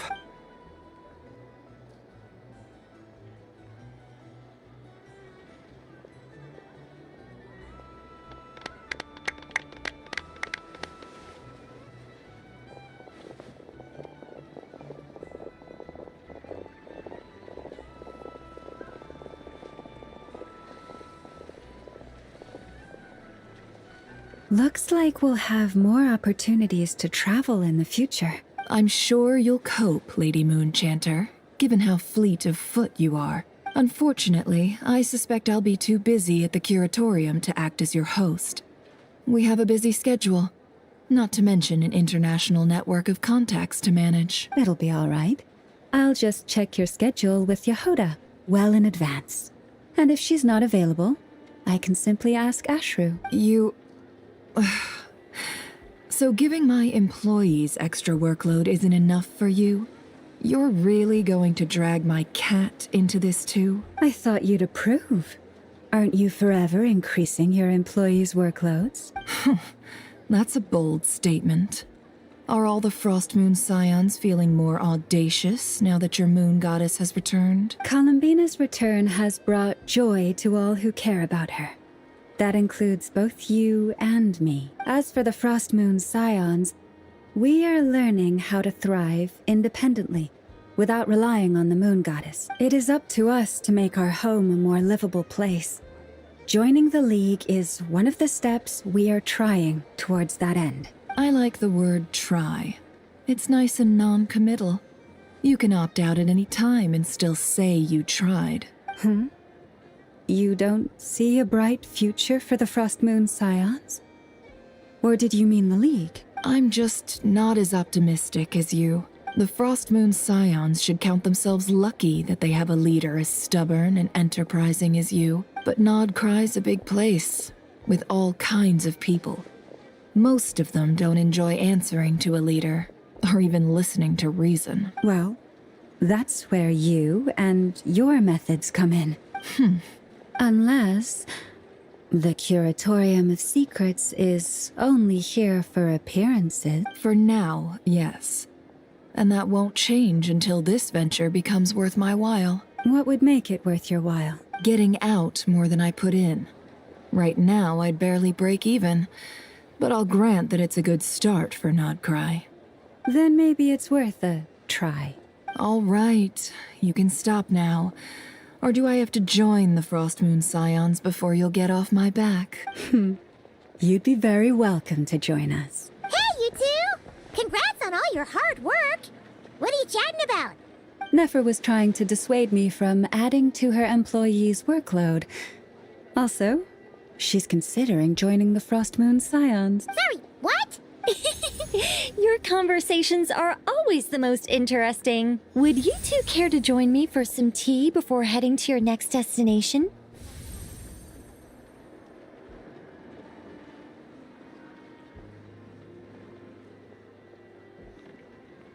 Nicole? Wait, where are you?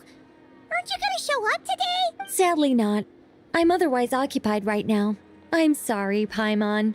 I can hear how disappointed you are. If it's any consolation, let me say that how things appear on the surface is a far cry from what they are at their core. Perhaps you'll feel better if you focus on the fact you have a special line of communication with the great mage herself.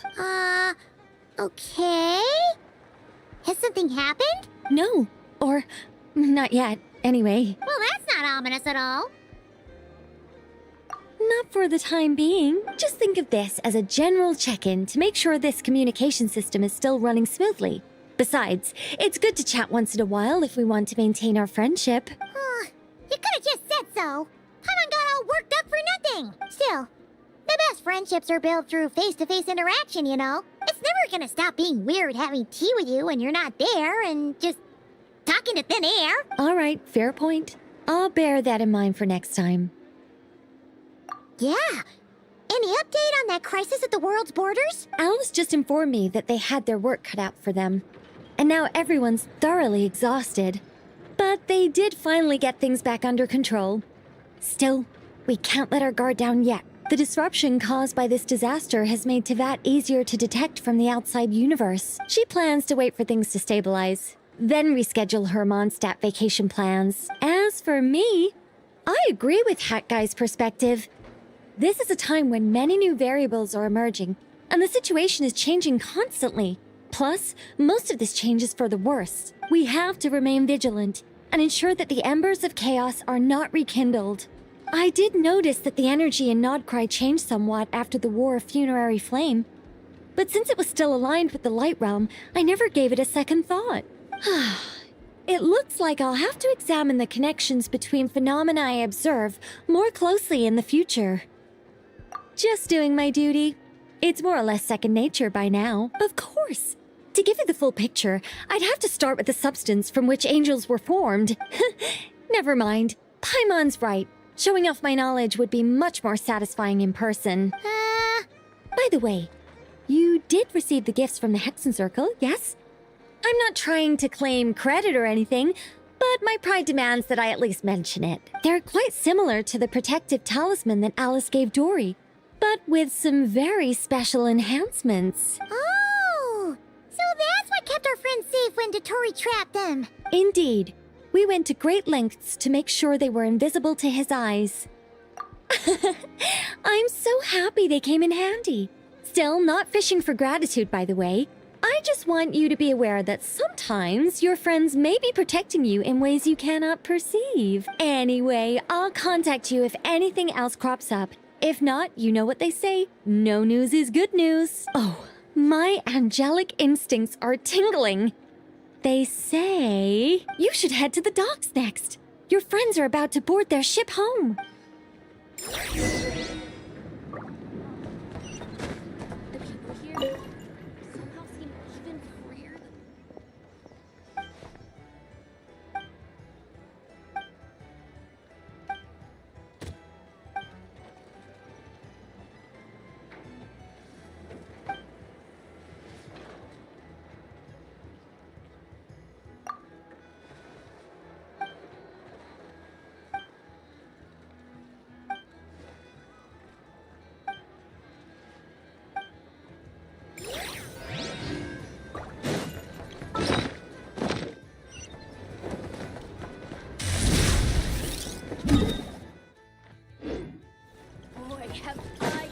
Running late again.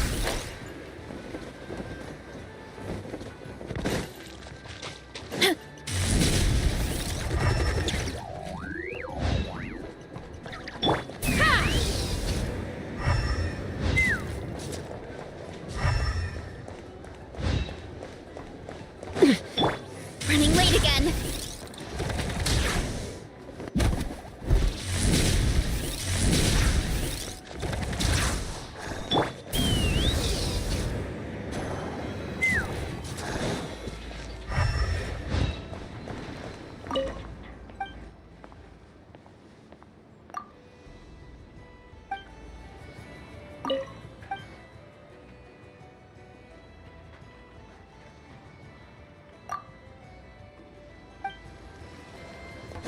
Take me up!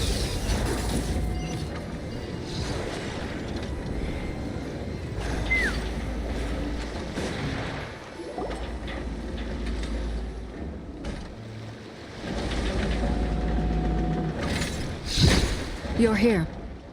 You're here too, Hat Guy. Are you heading back together? No. I'm bound for Sumeru, and she for Fontaine. We just happened to cross paths at the harbor. Everything seems fine.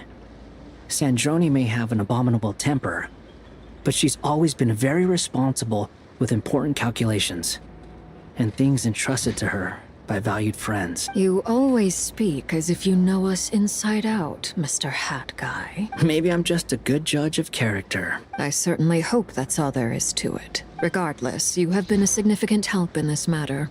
For that, you have my gratitude. I didn't do anything special. Sandrone's the one who completed a seemingly impossible formula and turned the tide of the entire battle, even giving her life in the process. She's the one we should be thanking.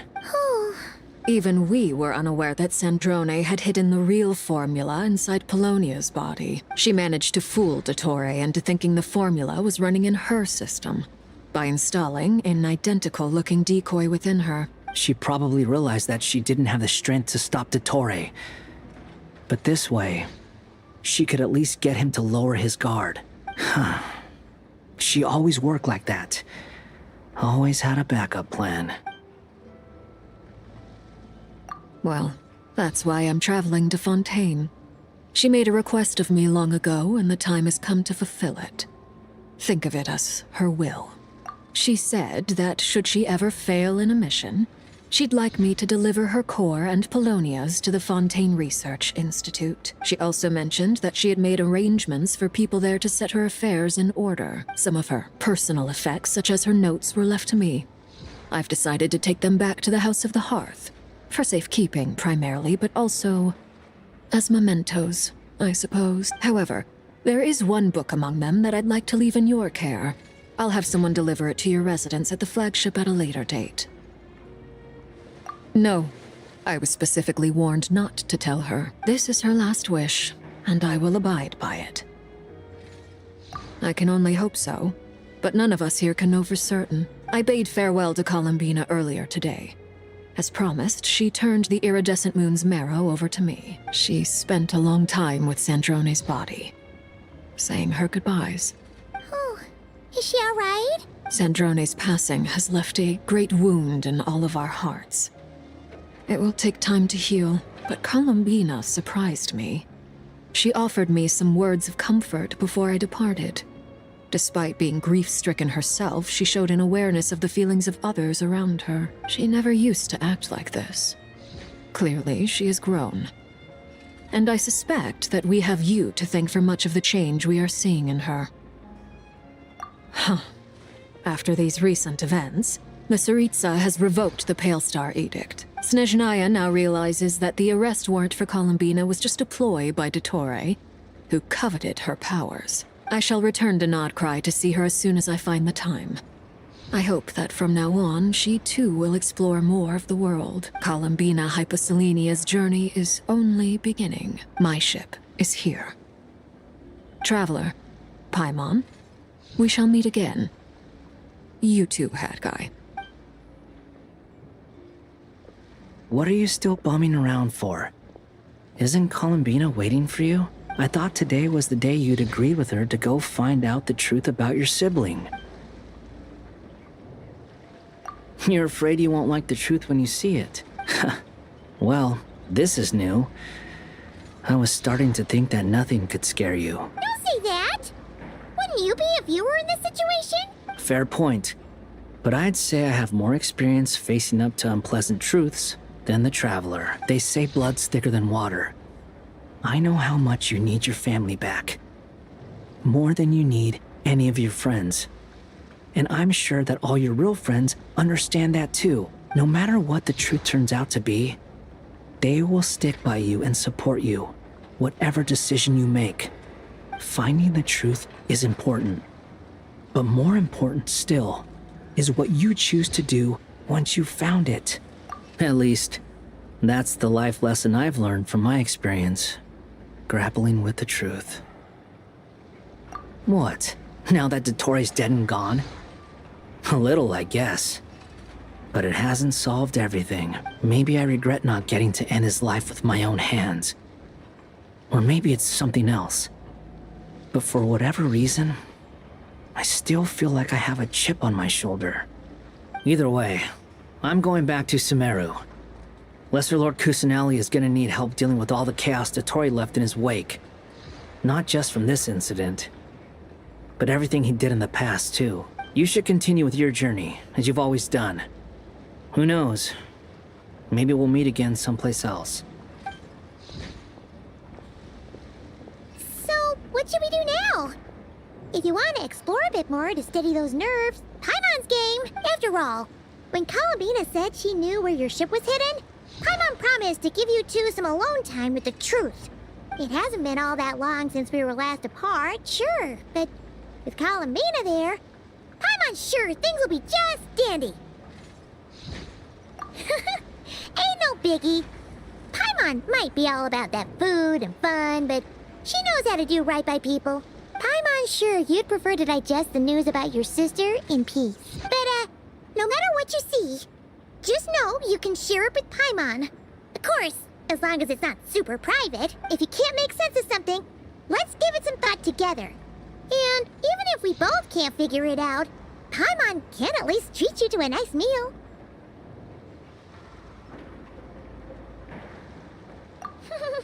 Glad to hear it. Feel better now? Alrighty. Next up, time to meet with Columbina.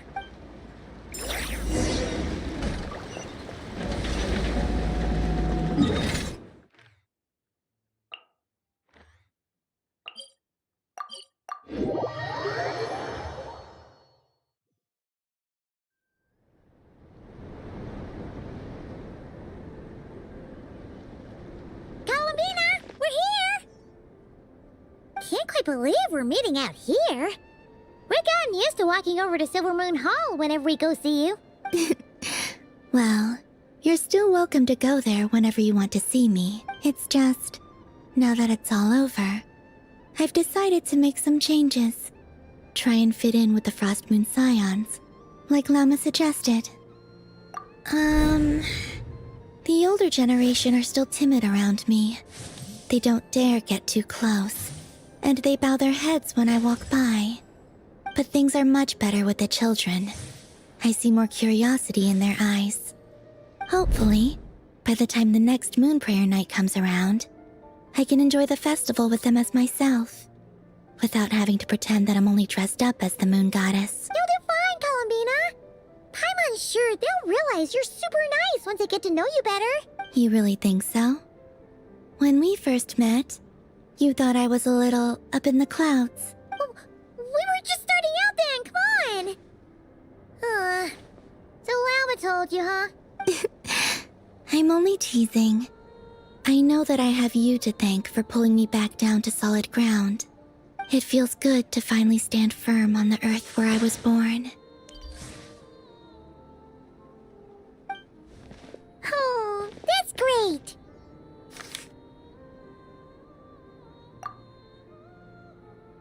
Thank you. I'll make sure not to lose it this time. Well then, are you ready? Lumine, what happened to our spaceship back then? Why did you leave? It's time to learn the truth at last. Ready as I'll ever be. Good. Then let me open the way for you.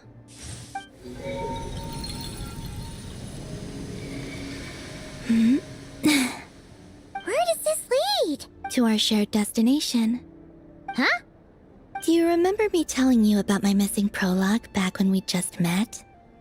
I said that my story began on the moon, but while I was inside the moon's reflection, I realized that my prologue was really hidden in the future.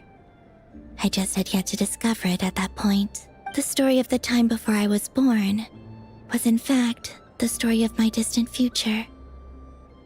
It's truly fascinating, but when I obtained the Trilunar Authority and returned to our present reality, I sensed something I hadn't expected. Your prologue. So you mean? Yes, your spaceship. All this time, it has been hidden on the Frost Moon, which lay beyond the sky. The great ruler of the firmament. The heavenly principles. Wait, them? Why would they do that? I don't know. Perhaps your ship contains something that is incompatible with Tevat. Or something that cannot be known. Oh, did I pick a bad time to say this? I know it must have been hard to work up the courage to do this. Maybe I should have waited until you were on the moon, with no chance to back out. That would have been kind of mean, you know. Take me there. Oh? Whatever is hiding in that ship, it belongs to me and Lumine. Those memories belong to us. No one else has the right to decide whether I should or shouldn't know about it. Not even the heavenly principles. Very well. Then let's go. You two take care, alright? And don't forget to come back soon! Rest assured, Paimon. We will. Traveler, after you. Thinking about the story that we'll find hidden on the moon? Yes. And hoping that it has a happy ending. Stories like that don't exist, you know? You don't believe in happy endings? I don't believe in endings.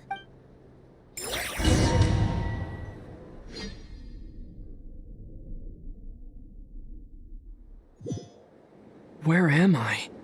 This is the pathway I built between Tevat and the Frost Moon. The moon is very far away from us, so it could be a long journey.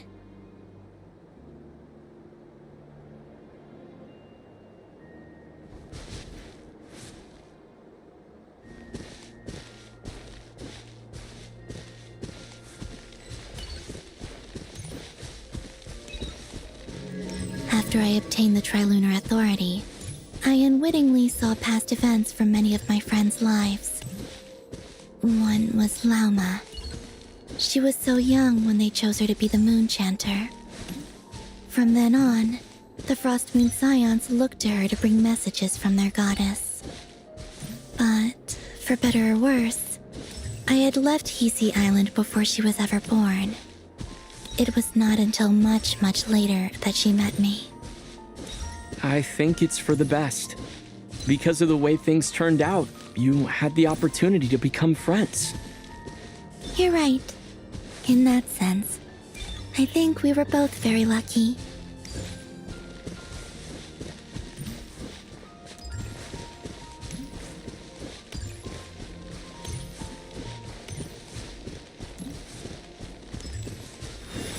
Oh, and about that mage, Nicole. I only recently learned that she has lived in Teyvat since the time of the Three Moon Sisters. The Moon Goddesses always had a good relationship with the angels. I suppose our friendship continues that tradition.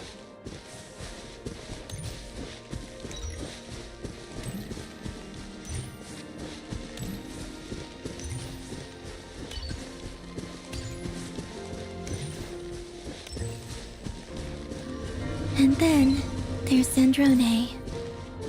I never knew that much about her, beyond the fact that she was created by someone called the Lord Artificer.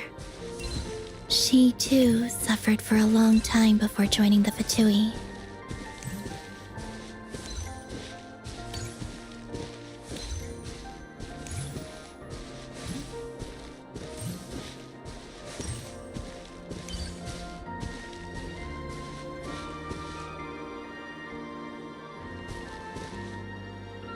How I wish I could talk to her again, even if only to hear her say nasty things to me.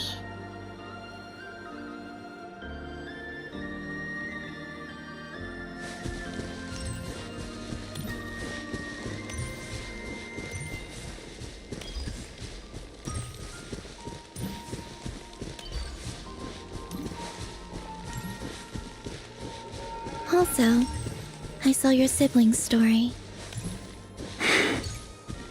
I'm afraid I didn't see much. It seems that she rarely came to the surface, where the moonlight shines. But I did notice that back when you first set out on your journey, she would often appear nearby, gazing at you from afar with a guilty look in her eyes. Lumine.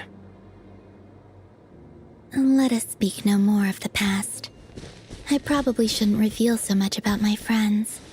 It's not my place. Let the moonlight carry us forth. We are very close now.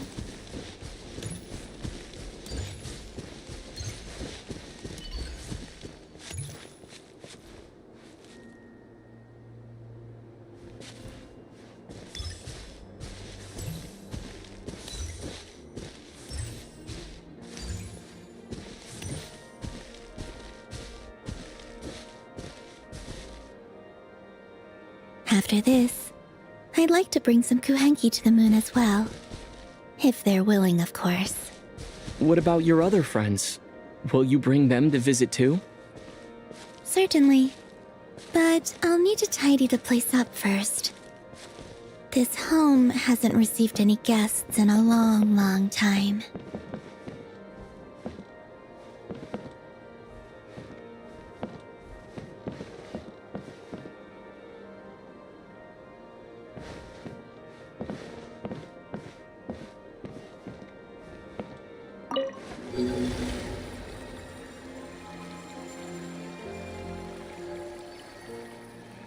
I remember writing something similar with you on Moon Prayer Night. I believe it was called... Dodoko's Whirligig. Yes, that was it. You asked me if I was afraid to return to the moon, and I said that I was. The idea that I had gained something precious, only to lose it so quickly. That frightened me. But I'm not afraid anymore. Besides, this time, we're traveling together.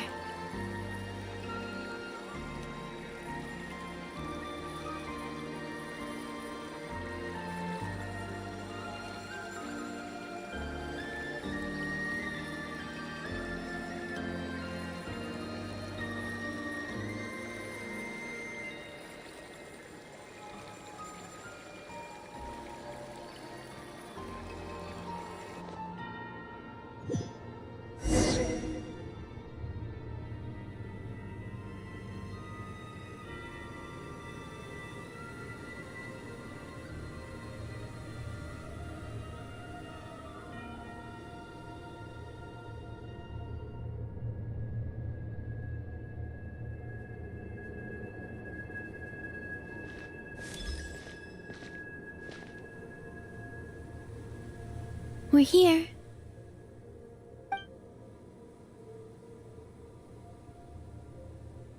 Over there.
Our spaceship. It's huge. I suppose that the moon is the only place one could hide it. It'll be alright. Huh? The way you feel in this moment, I went through it too, on Moon Prayer Night. The door was right in front of me, but I struggled to find the courage to step through. Solitude for me once meant living a life in which even I was absent. Before I met you, that was the only life I knew. But that night, solitude meant throwing away the life I had gained after meeting all of you. Columbina. Go. Retrieve the part of your life that was once lost. Trust me, you will lose nothing by doing so. Look, Tavad is right there. All of our friends are down there, waiting for us. You're right. Thanks, Columbina.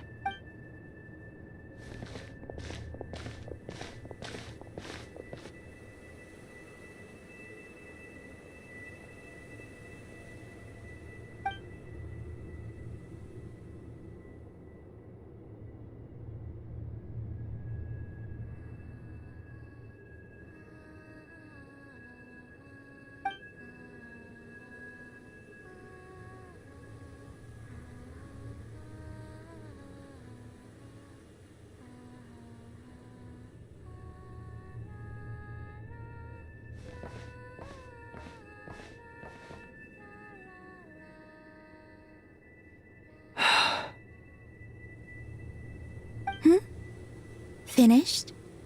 Yeah. Why did you take your eye mask off? Well, since my return, I've decided to take more opportunities to see the world with my own eyes. Besides, I've always wondered how Tevat looks from the moon. And what do you think? It's beautiful. I could spend a whole day here just gazing at it. What about you? What do you think of the truth you found? I haven't looked at another person's expression in a long time, but I think yours is saying it was neither good nor bad. Keep this up, and it won't be long before you give Nefer a run for her money. Oh, I don't think that's going to happen. I'm much more used to sensing what's going on around me with Kuvaki. I think I'll save my eyes for seeing special moments I really want to remember. I read the spaceship's flight logs. I always assumed that this was my first time in Tevat. I thought that Lumine and I must have been hibernating in space for centuries on end. But the logs show that our spaceship flew over the skies of Tevat once before. A long, long time ago. Flew over? So you didn't land? No. The ship barely came to a stop before flying on again. After that, it continued traveling through space for a long time. Some of the data is corrupted, but I suspect that it kept flying for thousands of years. It was only after that that the ship made a forced landing in Nodcry. When Lumine found me, she came from outside the ship. Could this mean that she left the ship long before I did? Maybe even during our first pass over Tevat. Are you alright? Yes, I can feel that the truth is coming together, one small piece at a time. I remember Lumine telling me that when she first arrived in Conria, she could not recall the past, so this might be something that even she doesn't know. Here, I made some space for you. Your mind must be racing, and this seems like the perfect place to relax and clear your head. Oh, wait, there's one more thing. What is it? Wait here a moment.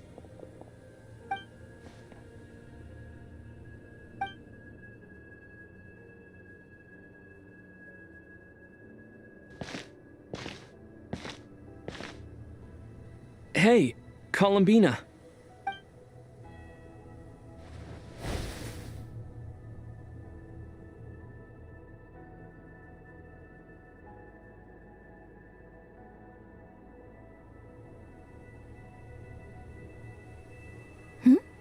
Is that a new outfit? An old one, technically. It's been in a cabinet inside the ship this whole time. It's a matching pair with Lumine's. She always liked this set more. Huh. I don't think there's a huge difference. Really? Yes. It's still the same you. You're the same person, no matter what clothes you wear. Only Columbina would make an observation like that. Traveler, do you consider Tevat your home? Home is wherever Lumine is. But then after all the time I've spent here, and everything I've been through, yes, I'd say it's my home. Would you change your answer if Tevat changed appearance? I mean, if the truth about Tevat turned out to be different than what you thought. I don't know, but I don't think so. The truth is not what matters most to me about Tevat. When I was first born, I longed for a home. And when you get something before you're mature enough to understand the world, you just take it at face value. I thought that a home was a transaction. You give me what I want, and I'll do the same for you. But you and your friends taught me what a true home should look like. You never asked for anything, yet you gave so generously to me. That's because your friendship matters to us. It was worth it. In the past, I thought that my birth in Nodcry must have been a mistake. But after journeying to the distant past where the story began, I realized that it was I who chose Nodcry to be my future home. Now, I am glad that I made that choice. I'm sure your friends are just as glad. In fact, I intend to make the same choice today as I did back then. What do you mean?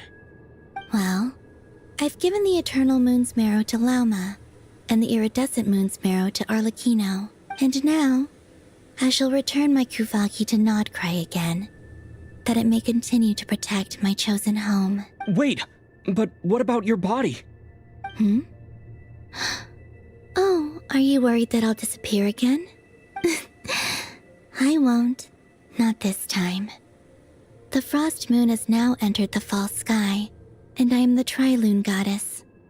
I am only returning to Nodcry the part of me that it needs. I am giving what I can, because my home is worth it. Oh, and I have something for you, too. For me? Yes. Come closer.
What was that?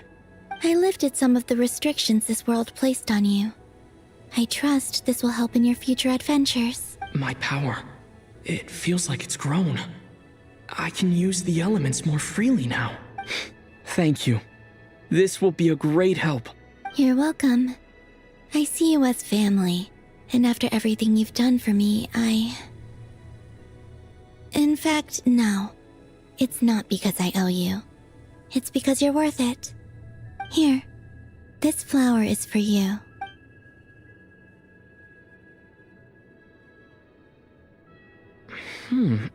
Isn't this a moon prayer blossom? Yes. Don't worry. You will never see these flowers lose their color again. I'm finally discovering the joy of giving. How I wish I'd learned this sooner. Hey, better late than never. What are you thinking about now? Why don't you take a guess? You get one shot. I don't think I'll get it in one guess. But I'm sure it's a happy thought. That's kind of a sneaky answer. I can't say you got it wrong. Down into that, the moon seems so far away. I felt it might always lie beyond my reach. But on the moon, everything feels so close by. The haze that once enshrouded the skies has finally been dispersed. I feel like a traveler on a winter's night, starting a new chapter in my tale by the warmth of a bonfire. I don't have a lot of luggage, but I do have a lot of hope for the future. Well, what's next? Next?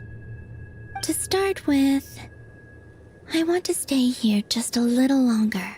After that, let's return home and continue our journey.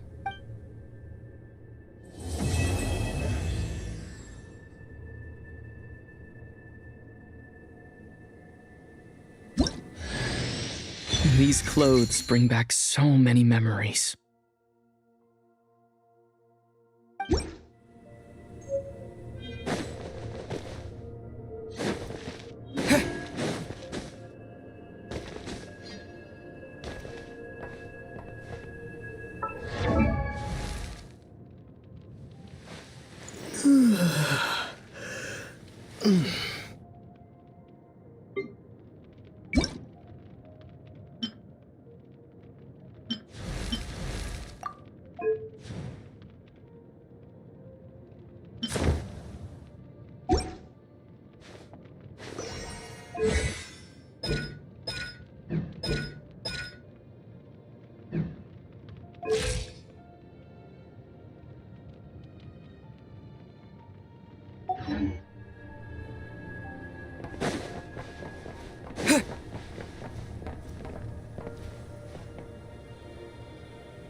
The journey goes on. For you, and for me. Like I said, this is not the end. I don't believe there has to be an ending. Oh, is that your next destination? Most people would probably tell you to pack some warm clothes. But I experience things differently than most people, so I can't know how cold it is. In fact, it is home to quite a wondrous heat source. I think they call it Kreshnik's torch. Every city in Snezhnaya is built around one of those. I sensed the energy it gave off as I was passing by on a railway train. It felt grand and distant. I also recommend the Korolievsky troupe in Snezhnograd. They give performances quite regularly, and entry was free for harbingers. I liked them a lot.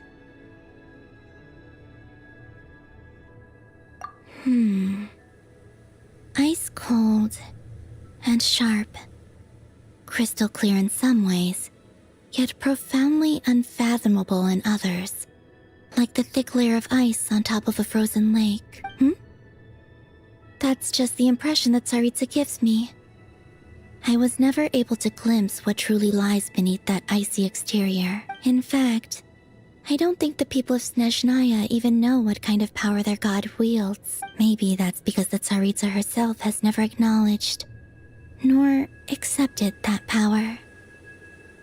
There's Regrator, the Rooster, and the Jester.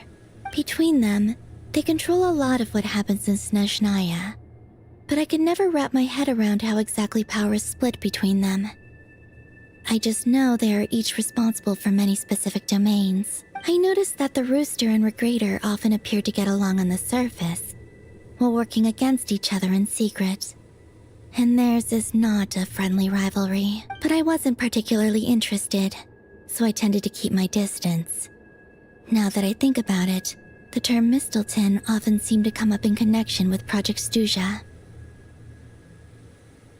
Once things settle down in Notcry, I'd like to explore the world beyond Snezhnaya. You've told me so many stories about the other places you've been to, and all the friends you've made there. I'm curious to visit those nations and see them for myself. It would also help me learn more about the journey that has made you into the person you are today. Okay. As you continue on your journey, don't forget to gaze up at the moon once in a while. It is, after all, no longer an illusion. It shall cast down its true moonlight, connecting us in truth.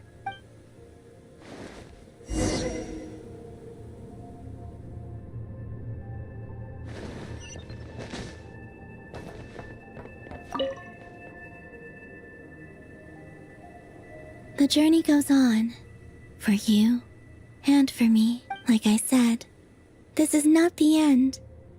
I don't believe there has to be an ending. Okay. As you continue on your journey, it shall cast down its true moonlight, connecting us in truth.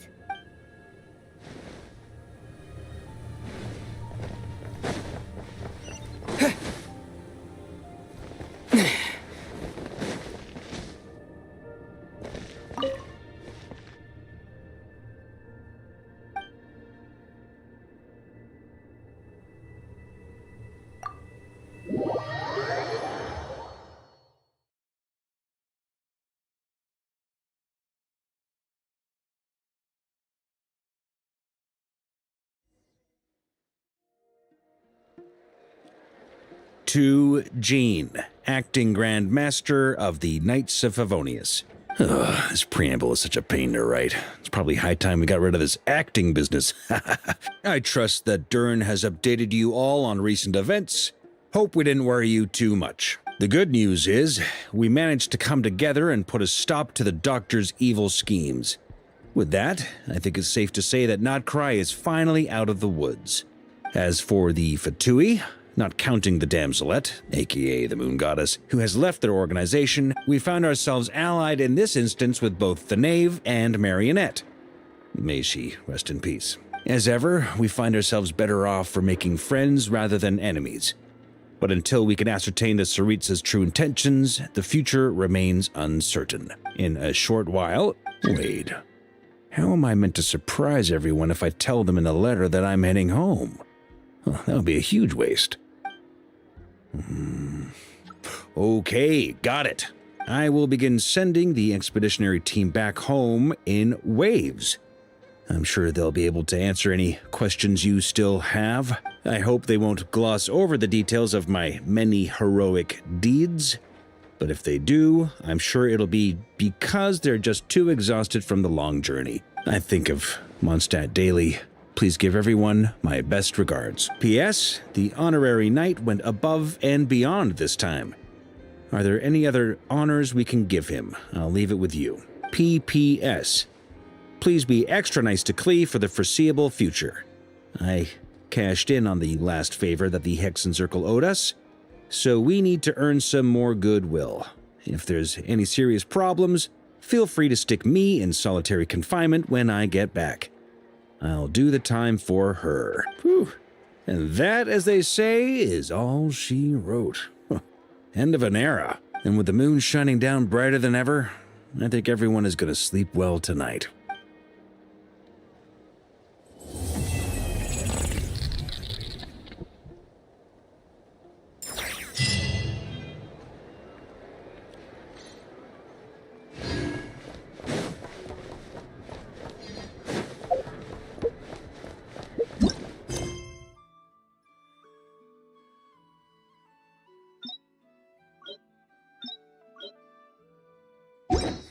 When the winds of freedom blow too strong, we're in for a storm.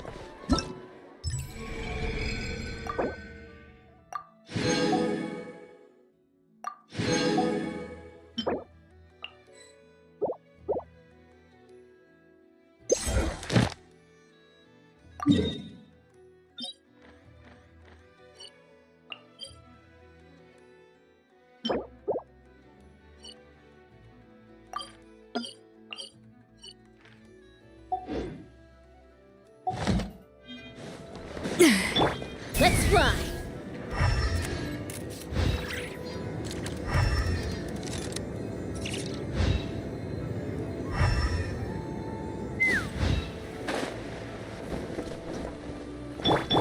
Running late again!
This book belongs here, I think. Huh. There's one missing. That's strange. Claw marks on the shelf. And feathers. I bet one of the puffins took it to use as a cushion again. Ugh, those little rascals. I need you to head back into the woods and see if anyone has a book in their nest. If you find it, please bring it back. And tell whoever took it that they can come to me if they'd like a cushion to sit on. We need to make some more cushions. I think we're going to need everyone's help.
Let's fly!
A dash of frosting!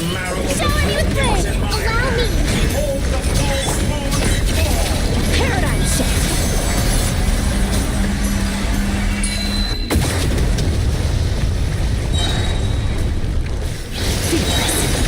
The pinnacle of excellence! Let the world collide! Burst and revamp! Into the void! You cannot face me! Found you! Sword! Bring refuge! Allow me!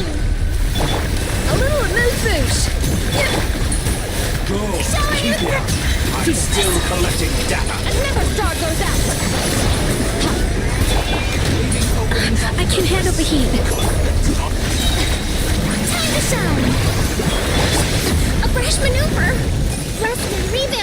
Moon's remnants.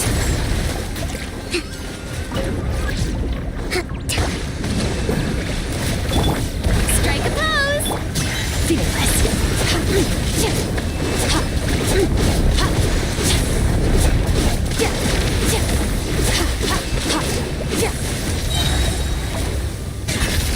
Paradigm shift. Off to the freezer. Juice on the loose. Allow me! Another star goes out. Reverse. Yoo-hoo! A dash of frost.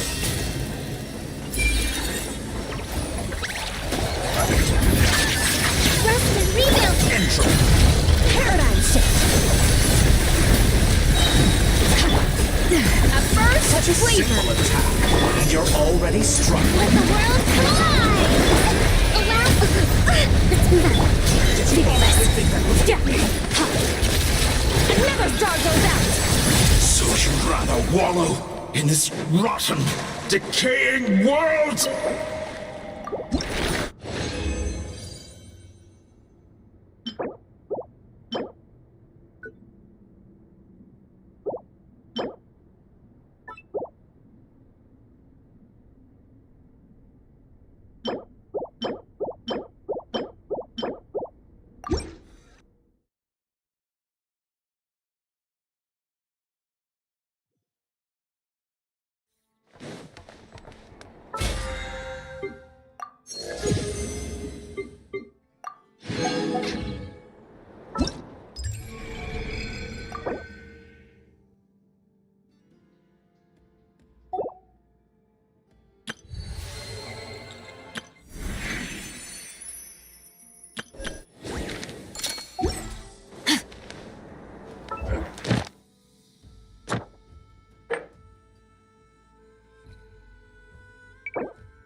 Add Ash.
Oh, Traveler, Paimon. What are you doing here? The real question is, what are you doing cooped up in here reading a book? The weather's nice out there, you know. Oh, well, ever since I've had more chances to interact with the people of Mondstadt, I've been having trouble telling when people are joking. For example, I saw a beautiful flower the last time I was at the florist, so I told the shopkeeper, and she said, if you like these weeds so much, you should add some mint and sweet flowers and make it a bouquet. So I did as she said. And when I showed her the finished bouquet, she gave me a frankly terrifying look. Later, Albedo opined that this happened because I have trouble understanding the meaning behind words. So after I learned the Mondstadt script, he told me I could come here and read. I was born from a storybook, so I felt that these books might be able to teach me more about the rules of this world. And, well, I guess I lost track of time. So, did you guys need something? Oh, I see. That's another rule learned, then. Yep. That said, we did have business we needed to discuss, right? Yeah, we have a message to pass along from Rhindaughter. Oh, it's from Aunt Rhindaughter?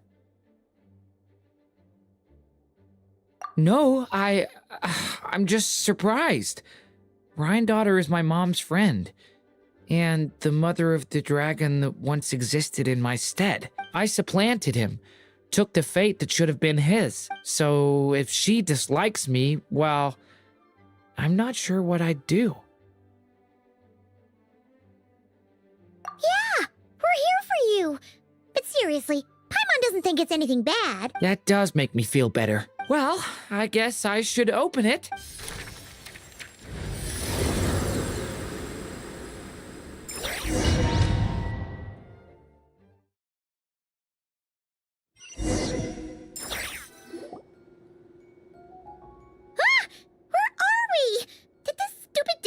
Transport us to some weird place again? My mom's scent. I sense it here. Whoa! Here comes a strange cat!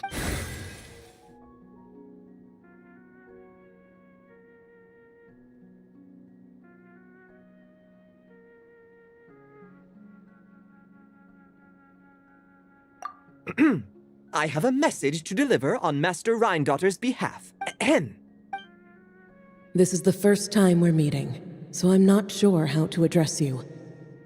But since you're Hem's child, I suppose I'll stick with Mini Durin. Though you appear smaller than the Durin that came before you, that same strength flows through your veins, not a drop less. He was a child of Humus, an incomplete creation. Thus he lacked the will to control his own strength. Yet this power was beyond what he could withstand, and so it twisted him, consumed him, thus sealing his ultimate fate. Albedo claims that you have transcended this tainted blood, becoming a being much like himself. That is his opinion. I remain unconvinced. I trust only the facts, only that which I see for myself. So take this chance, child of M. Prove yourself to me. Where did all these monsters come from? Is this the proof you need, Aunt Rhindaughter? Very well. I'll show you what I can do. The power within me is surging to the surface. This is getting easier.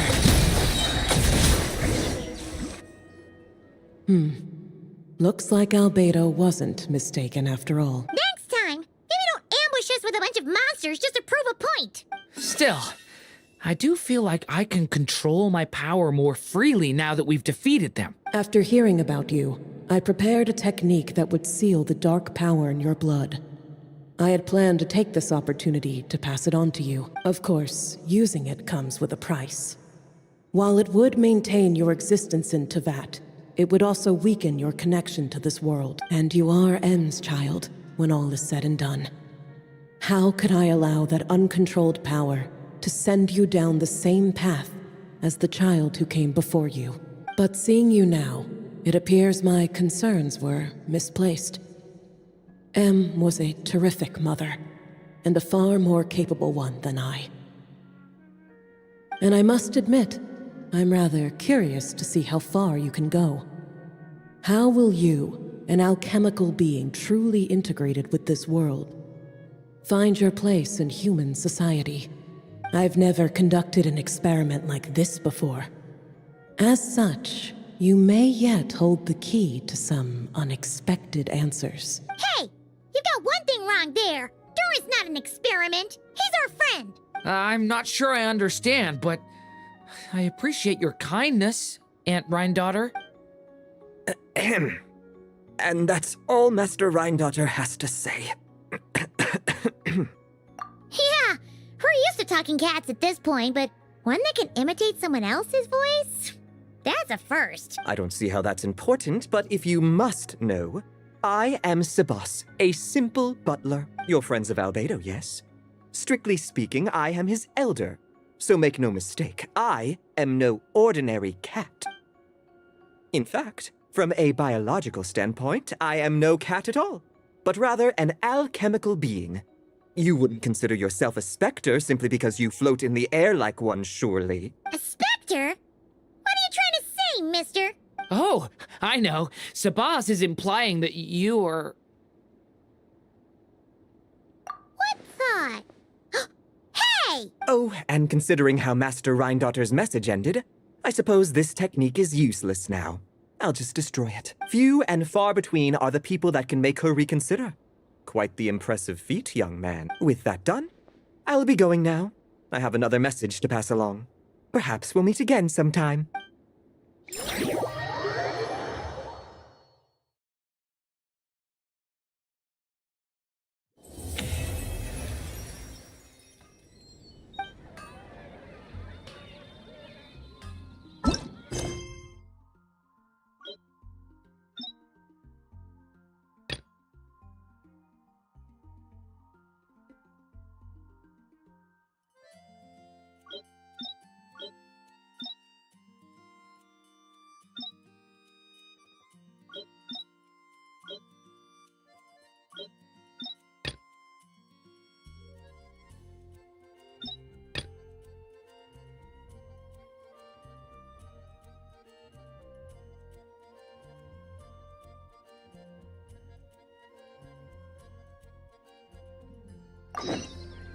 My parents are running late again.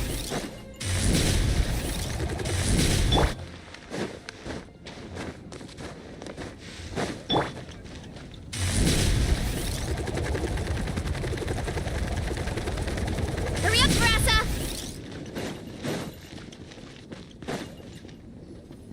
Hey, Durin! Any more clues for us? We're all set for the next chapter. Yeah, I was just about to come find you. Let's see what it says. Now sprout to life the story's seeds, stirred by wind-born melodies. Then on that breeze the music leaves, fading into distant memories. Seek the place where wind and tale entwine, and once there, make 3 riddles into verse, and 3 melodies into song. For in poetry and song will this story start to blossom. Come on! Another riddle? All that talk about wind and melodies? What do you think the answer could be? Oh! Care to elaborate? Wind? Music? Poetry? Tone-deaf bards gotta know the answer.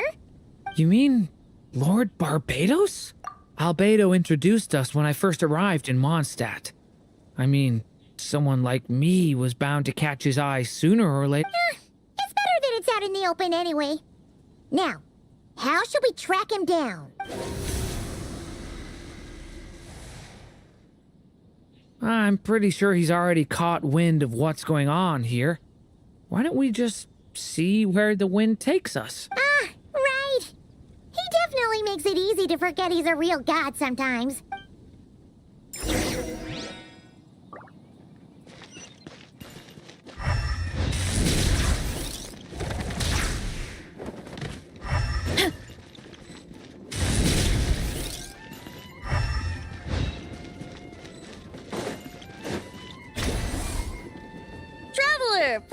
on! What a sight for sore eyes!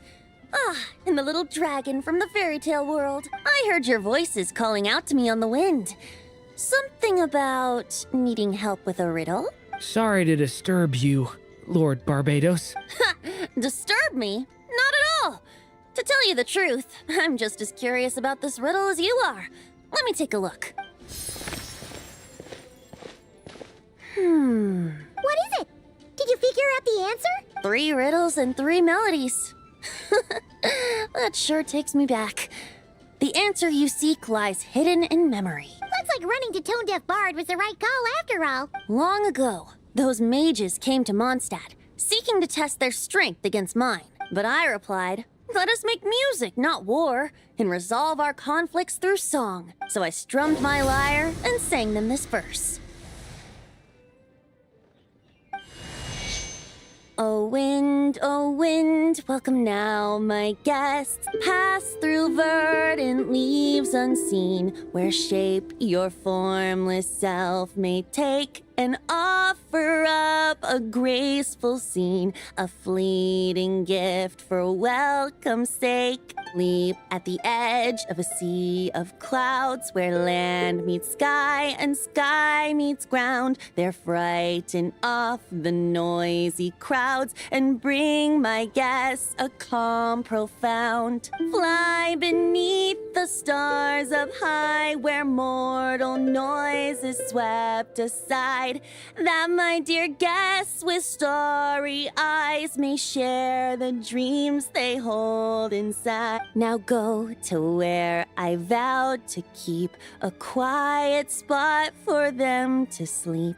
No clash, no contest bars the way, just tea and mirth to fill the day. There you have it, the 3 melodies. As for the answers to those 3 riddles, I trust you can guess them by now. The woods, the edge of a cliff, and the sky? Correct! Funnily enough, your mother was also the first to solve it, all that time ago. There must be some kind of special rapport between those who write stories and those who sing them. The woods, a cliff, and the sky. Oh! So that's where it is! I suppose the spot that answer points to is where you're headed next.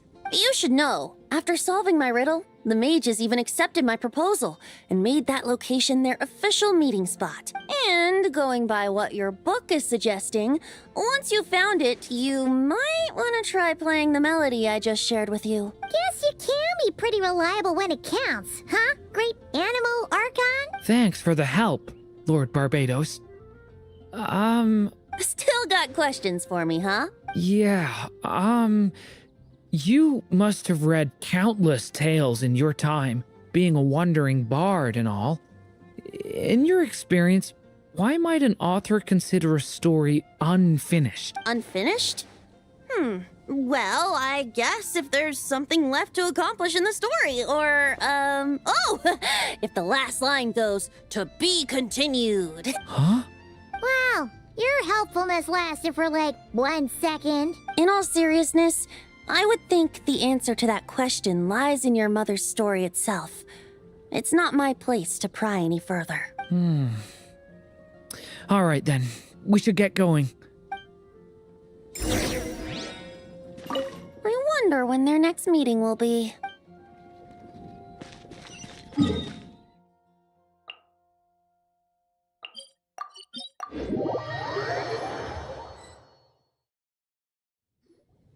Okay, we're here!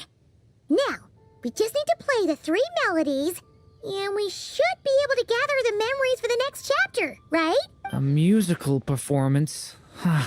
Out of all the things Miss Lisa has taught me, that's the one I'm worst at.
Even a war that shook the world could not halt the witches' gatherings. Yet even so, with the passing of time, 3 of their teacups no longer came to be set. The witches did not linger long in sorrow, for the Story Witch had brought glad tidings of her own. Born was her dragon child, safe and sound. Her fellow witches offered up their blessings, eagerly debating how to celebrate the child's birth.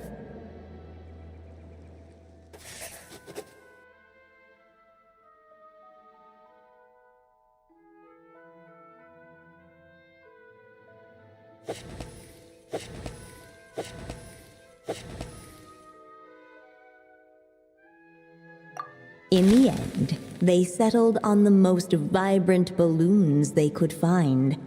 After all, what could be more joyous than the arrival of new life? And so, the witches' gathering turned into a birthday celebration.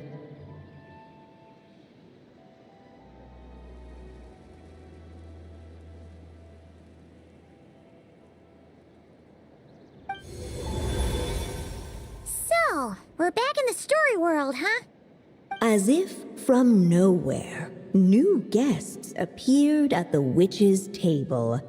Perhaps they too had come to celebrate the dragon child's birthday. Yet while everyone else was busy thinking about what kind of gift to offer, these 3 seemed to have come empty-handed. Hardly the recipe for a warm welcome to a birthday party, now is it? A gift? Hey!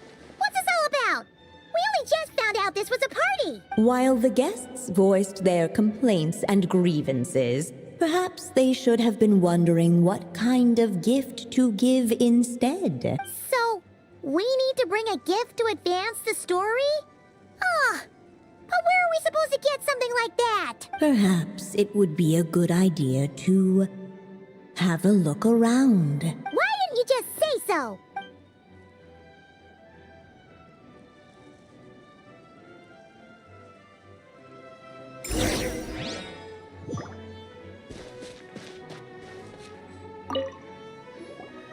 Hey, is that the other Durin? Hey, Mini Durin! Nope, no reaction. Seriously, did he doze off at his own birthday party? Brought to life by the witch's magic ink, the dragon child played with animated glee each time the tip of her pen danced across the page. Yet she could not spend all her time writing. For the upcoming witches' gathering, she had no choice but to set down her pen. But before doing so, she wrote one last line. So did the child drift off into blissful slumber. Huh, that's a bit convenient. Strange. I don't remember ever being at any of the mages' gatherings. When exactly was this birthday party supposed to have happened? No wonder you don't remember. From the looks of it, you were probably fast asleep at the time. The witches went on chatting away, ignoring the Hey, could we use these as gifts, maybe? At last, the guests found something to give the dragon child. Guess that's a yes, then. Which one should we go for?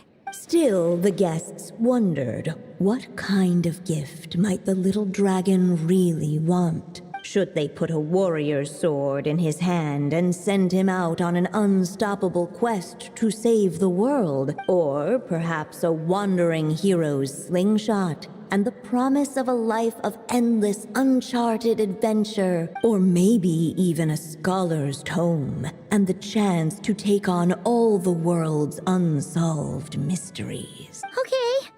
Wow. That's a lot of pressure all of a sudden. Oh, yeah. Technically, we're actually picking a gift for you. So, which one would you prefer? You want me to choose? Wow, this feels kinda special. How come?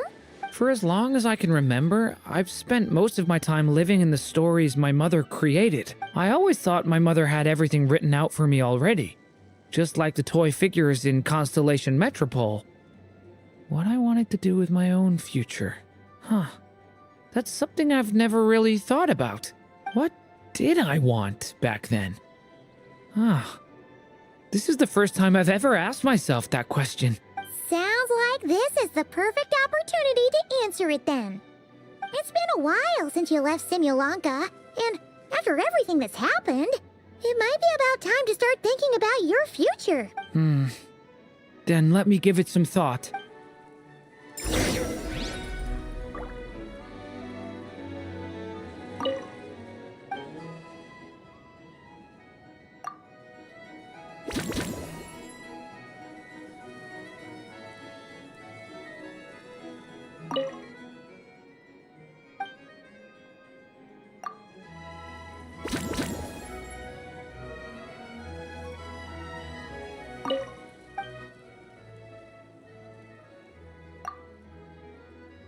In the end, the guests settled on the warrior's sword. So, your dream is to become a warrior? I just really want to be able to keep people safe. If my time in Nodcry taught me anything, it's that a lot of problems in this world can only be settled by strength of arms. As long as I can help people, that's enough for me. Really? But I don't think it's enough.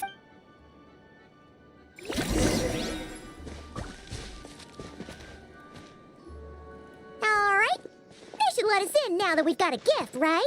Hello there. Brought a gift this time. The newly arrived guest presented his gift, wishing the little dragon a future as an indomitable warrior.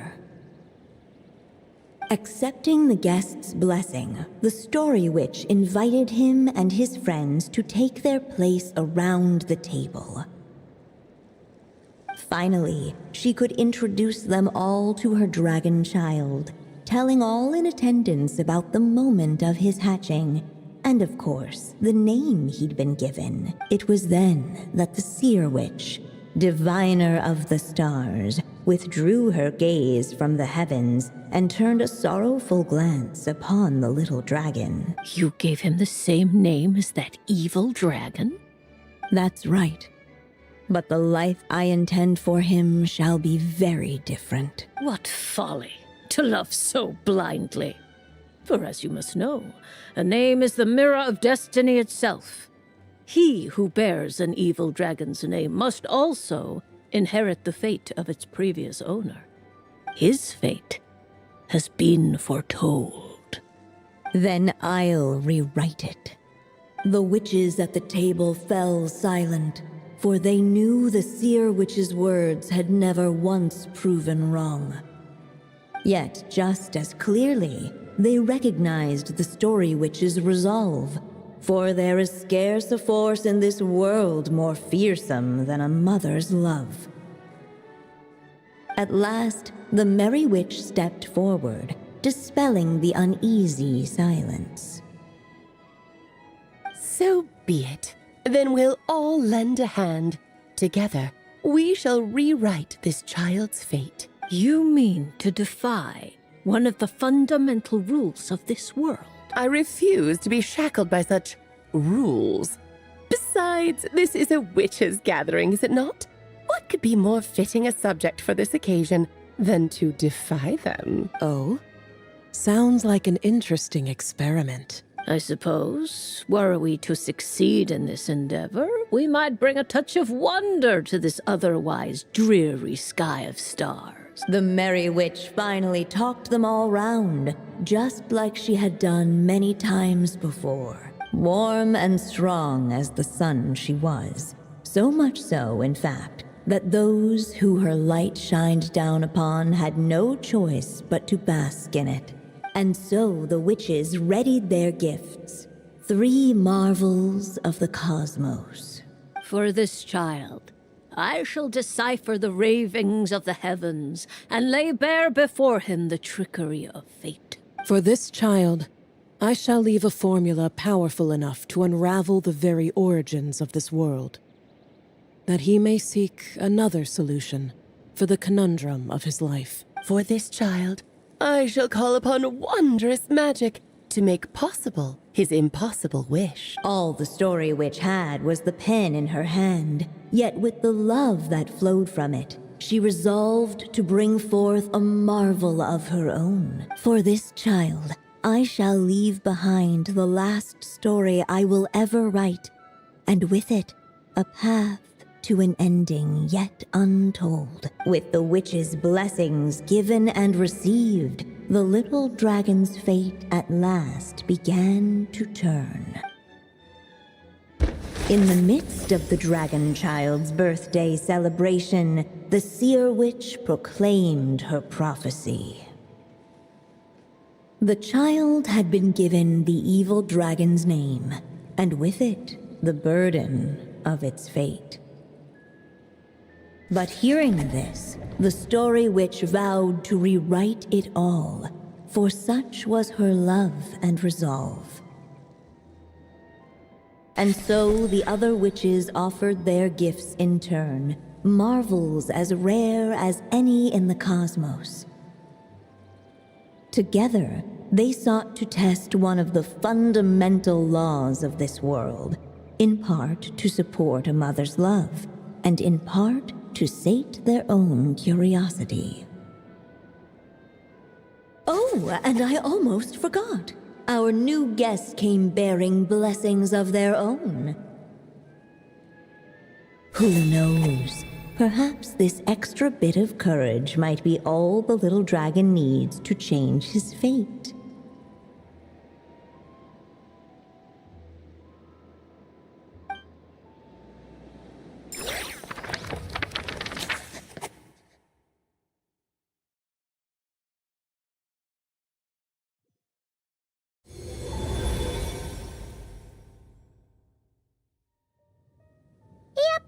Looks like we've completed this chapter, too. Those witches in the story were the mages of the Hexen Circle, right? They sure seem to care a lot about you, Durin. But, Paimon kinda had trouble following their conversation. Just a bunch of mystery, as usual. The evil dragon's fate. Oh, is that what you're worried about? But didn't we already take care of that? Ah, the mages must have had a hand in that, too. Also, I was just thinking, which part of the story are we even meant to be completing? Oh, it feels less like we're filling in the gaps and more like we're adding something new altogether. But we use the ink, right? And the book hasn't given us any more clues, so that must mean our task is complete. At least for now. Yeah, I guess we're doing something right. Maybe I'm overthinking things. It's just, this is my mother's final wish, so I don't want to mess it up. Anyway, thanks for all your help. I'll let you know as soon as the book reveals a hint about the next chapter. Okay then. See you in the next chapter.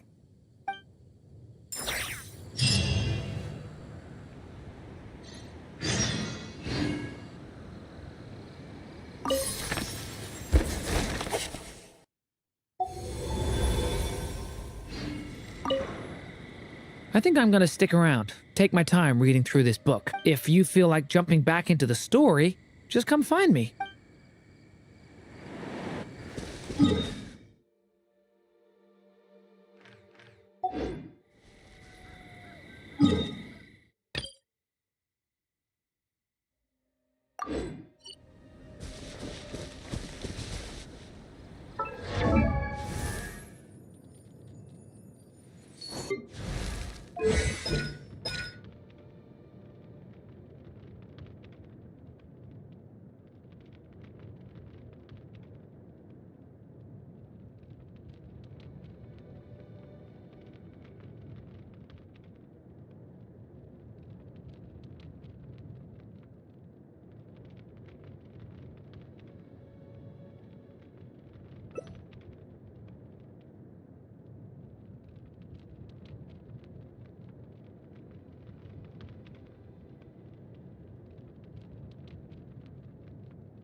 Even the most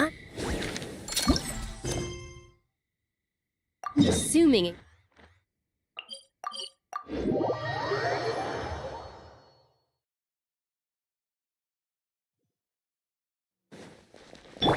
Hurry up!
Shudder!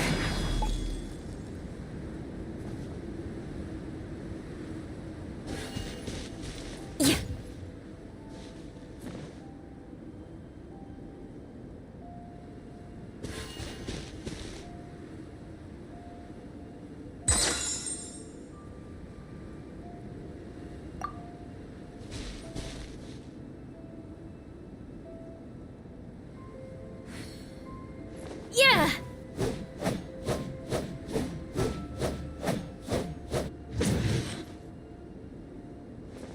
Tch!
nice and warm.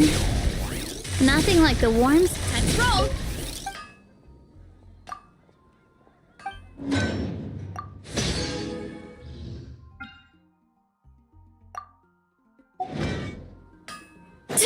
Running late again.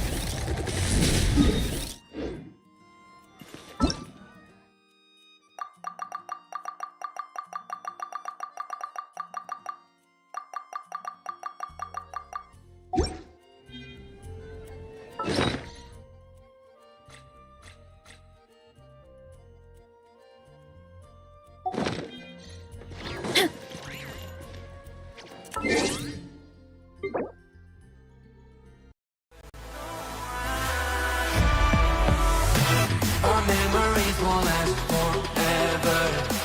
I'll love you for eternity.